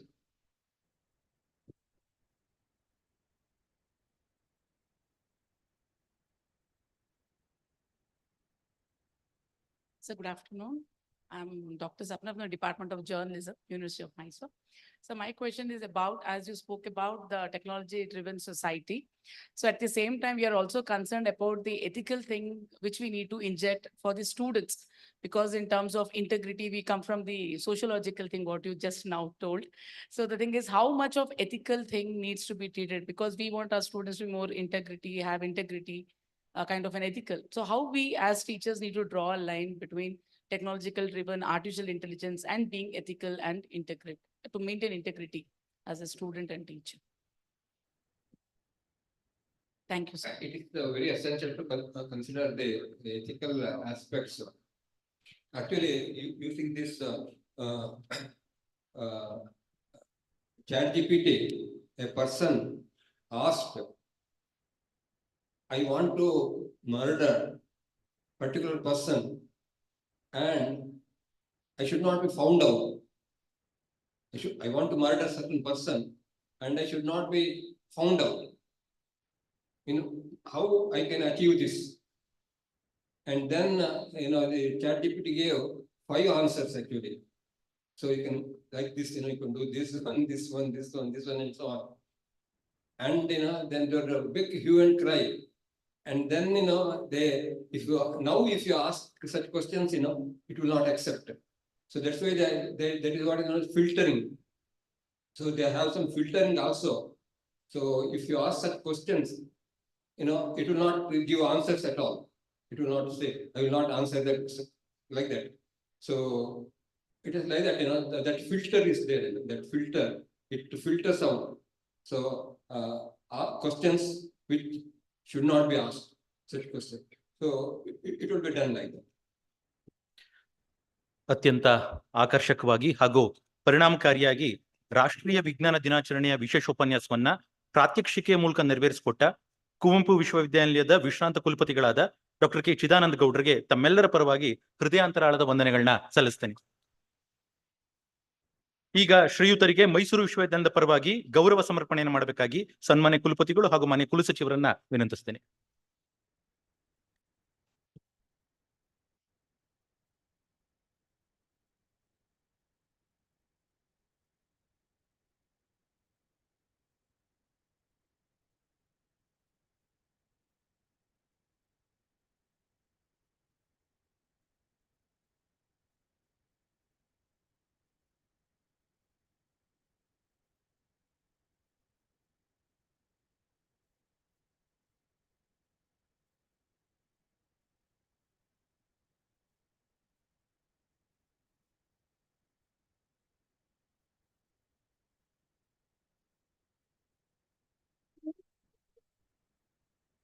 Today,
we have amongst with us Srimati V.R. Shailaja, the registrar of our university.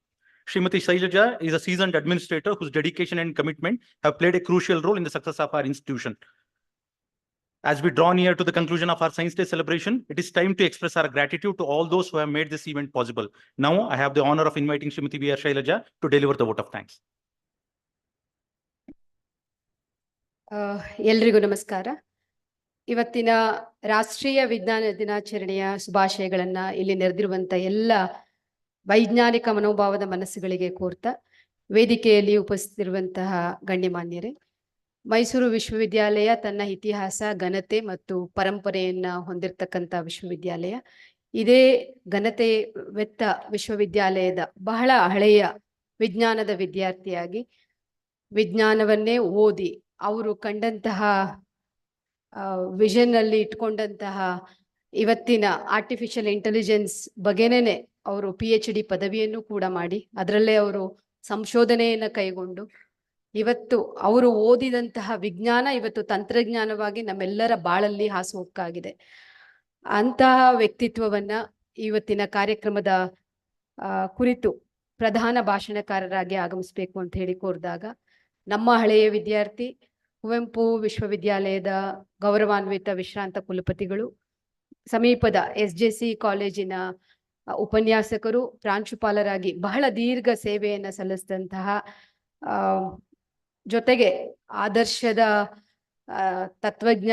ಜ್ಞಾನದ ಒಳಹನ್ನ ಹೊಂದಿರುವಂತಹ ವಿಜ್ಞಾನದ ಹಾಗೂ ಸಾಹಿತ್ಯದ ಎರಡರ ವಿದ್ಯಾರ್ಥಿಗಳು ಸತತವಾಗಿ ಆಗಿರುವಂತಹ ಶ್ರೀಯುತರಾದಂತಹ professor K Chidananda Gowda sir ಅವರು ಇವತ್ತು ಹಾಜರಾಗಿದ್ದಾರೆ. ಅವರು ಏನು ಇಂಡಸ್ಟ್ರಿಯಲ್ ರೆವಲ್ಯೂಷನ್ ಸಮಯದಿಂದ ಹಿಡಿದು ವಿಜ್ಞಾನದ ಯುಗದ ಏನು ಮನ್ವಂತರಗಳ ಪಲ್ಲಟವನ್ನ ಕೂಡ ನಮಗೆ ಇವತ್ತಿನ ChatGPT ವರೆಗೆ, data science, artificial intelligence, machine learning, ಇವತ್ತಿನ ಏನು ತಂತ್ರಜ್ಞಾನದ ಹೊಳಹುಗಳಿದಾವೆ ಅವುಗಳೆಲ್ಲರ ಬಗ್ಗೆ ಬಹಳ ವಿಶದವಾಗಿ, age is just a number ಅಂತ ಹೇಳಿ ನಾನು ಯಾವಾಗಲೂ ತಿಳ್ಕೊಳ್ತೀನಿ. 80ರ ಪ್ರಾಯದ ವ್ಯಕ್ತಿತ್ವ ತನ್ನ ವಿಜ್ಞಾನ, ಆದರ್ಶ, ತತ್ವಜ್ಞಾನ, ಈ ಎಲ್ಲ ಅಂಶಗಳ ಒಂದು ಒಳಹುವನ್ನ ಇವತ್ತು ನಮ್ಮೆಲ್ಲರಿಗೂ ತೆರೆದಿಟ್ಟಿದ್ದಾರೆ. ಅವರ ಅನೇಕ ವರ್ಷಗಳ ಹರಳುಗಟ್ಟಿದ ಜ್ಞಾನದ ವಿಚಾರವನ್ನ ಬಹಳಷ್ಟು ವಿಶದವಾಗಿ ಇವತ್ತು ವ್ಯಕ್ತಪಡಿಸಿದ್ದಾರೆ.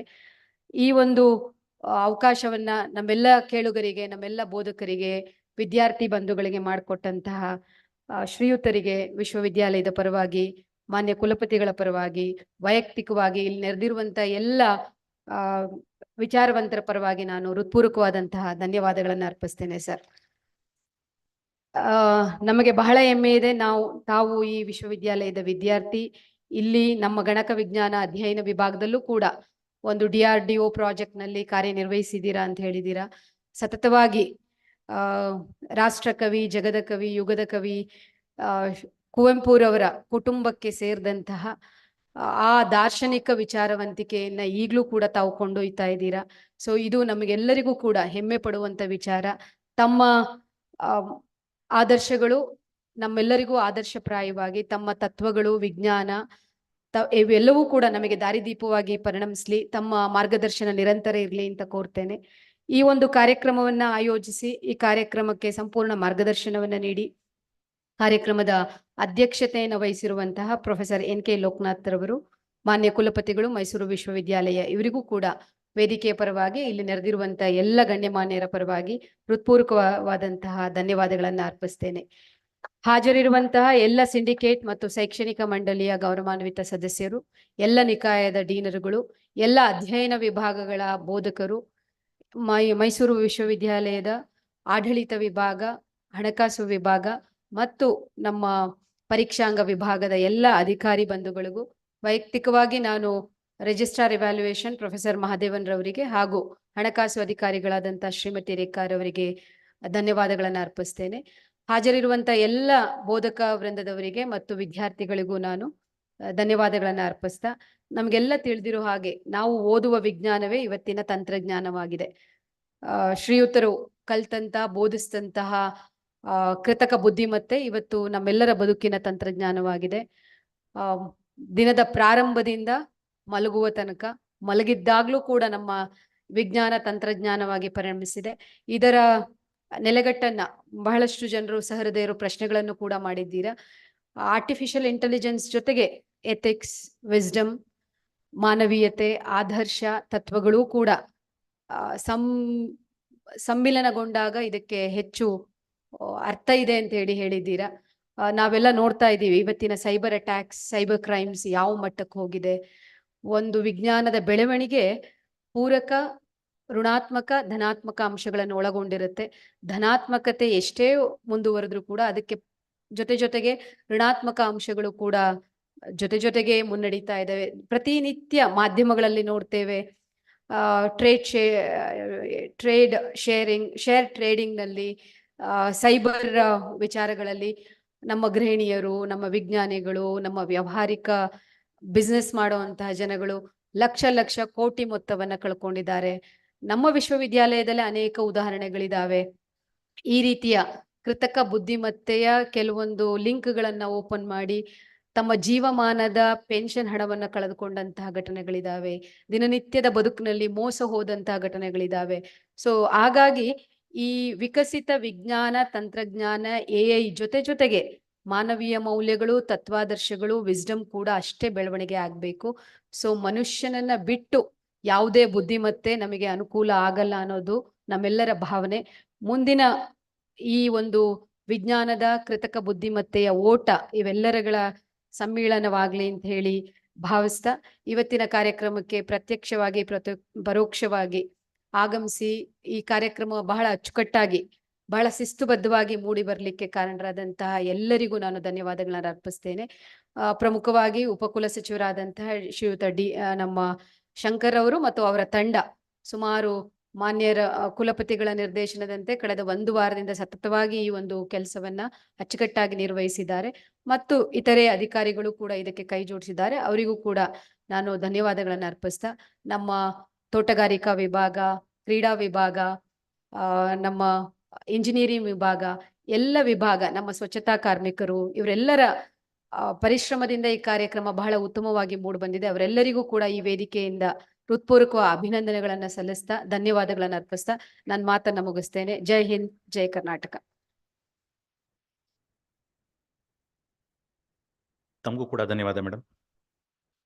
ಈಗ ರಾಷ್ಟ್ರಗೀತೆಯೊಂದಿಗೆ ಕಾರ್ಯಕ್ರಮವನ್ನ ಪರಿಸಮಾಪ್ತಿಗೊಳಿಸುತ್ತಿದ್ದೇವೆ. ರಾಷ್ಟ್ರಗೀತೆಗೆ ಗೌರವ ಸೂಚಕವಾಗಿ ಸಭಾಸದರು ದಯಮಾಡಿ ಎದ್ದು ನಿಲ್ಲಬೇಕಾಗಿ ವಿನಂತಿ.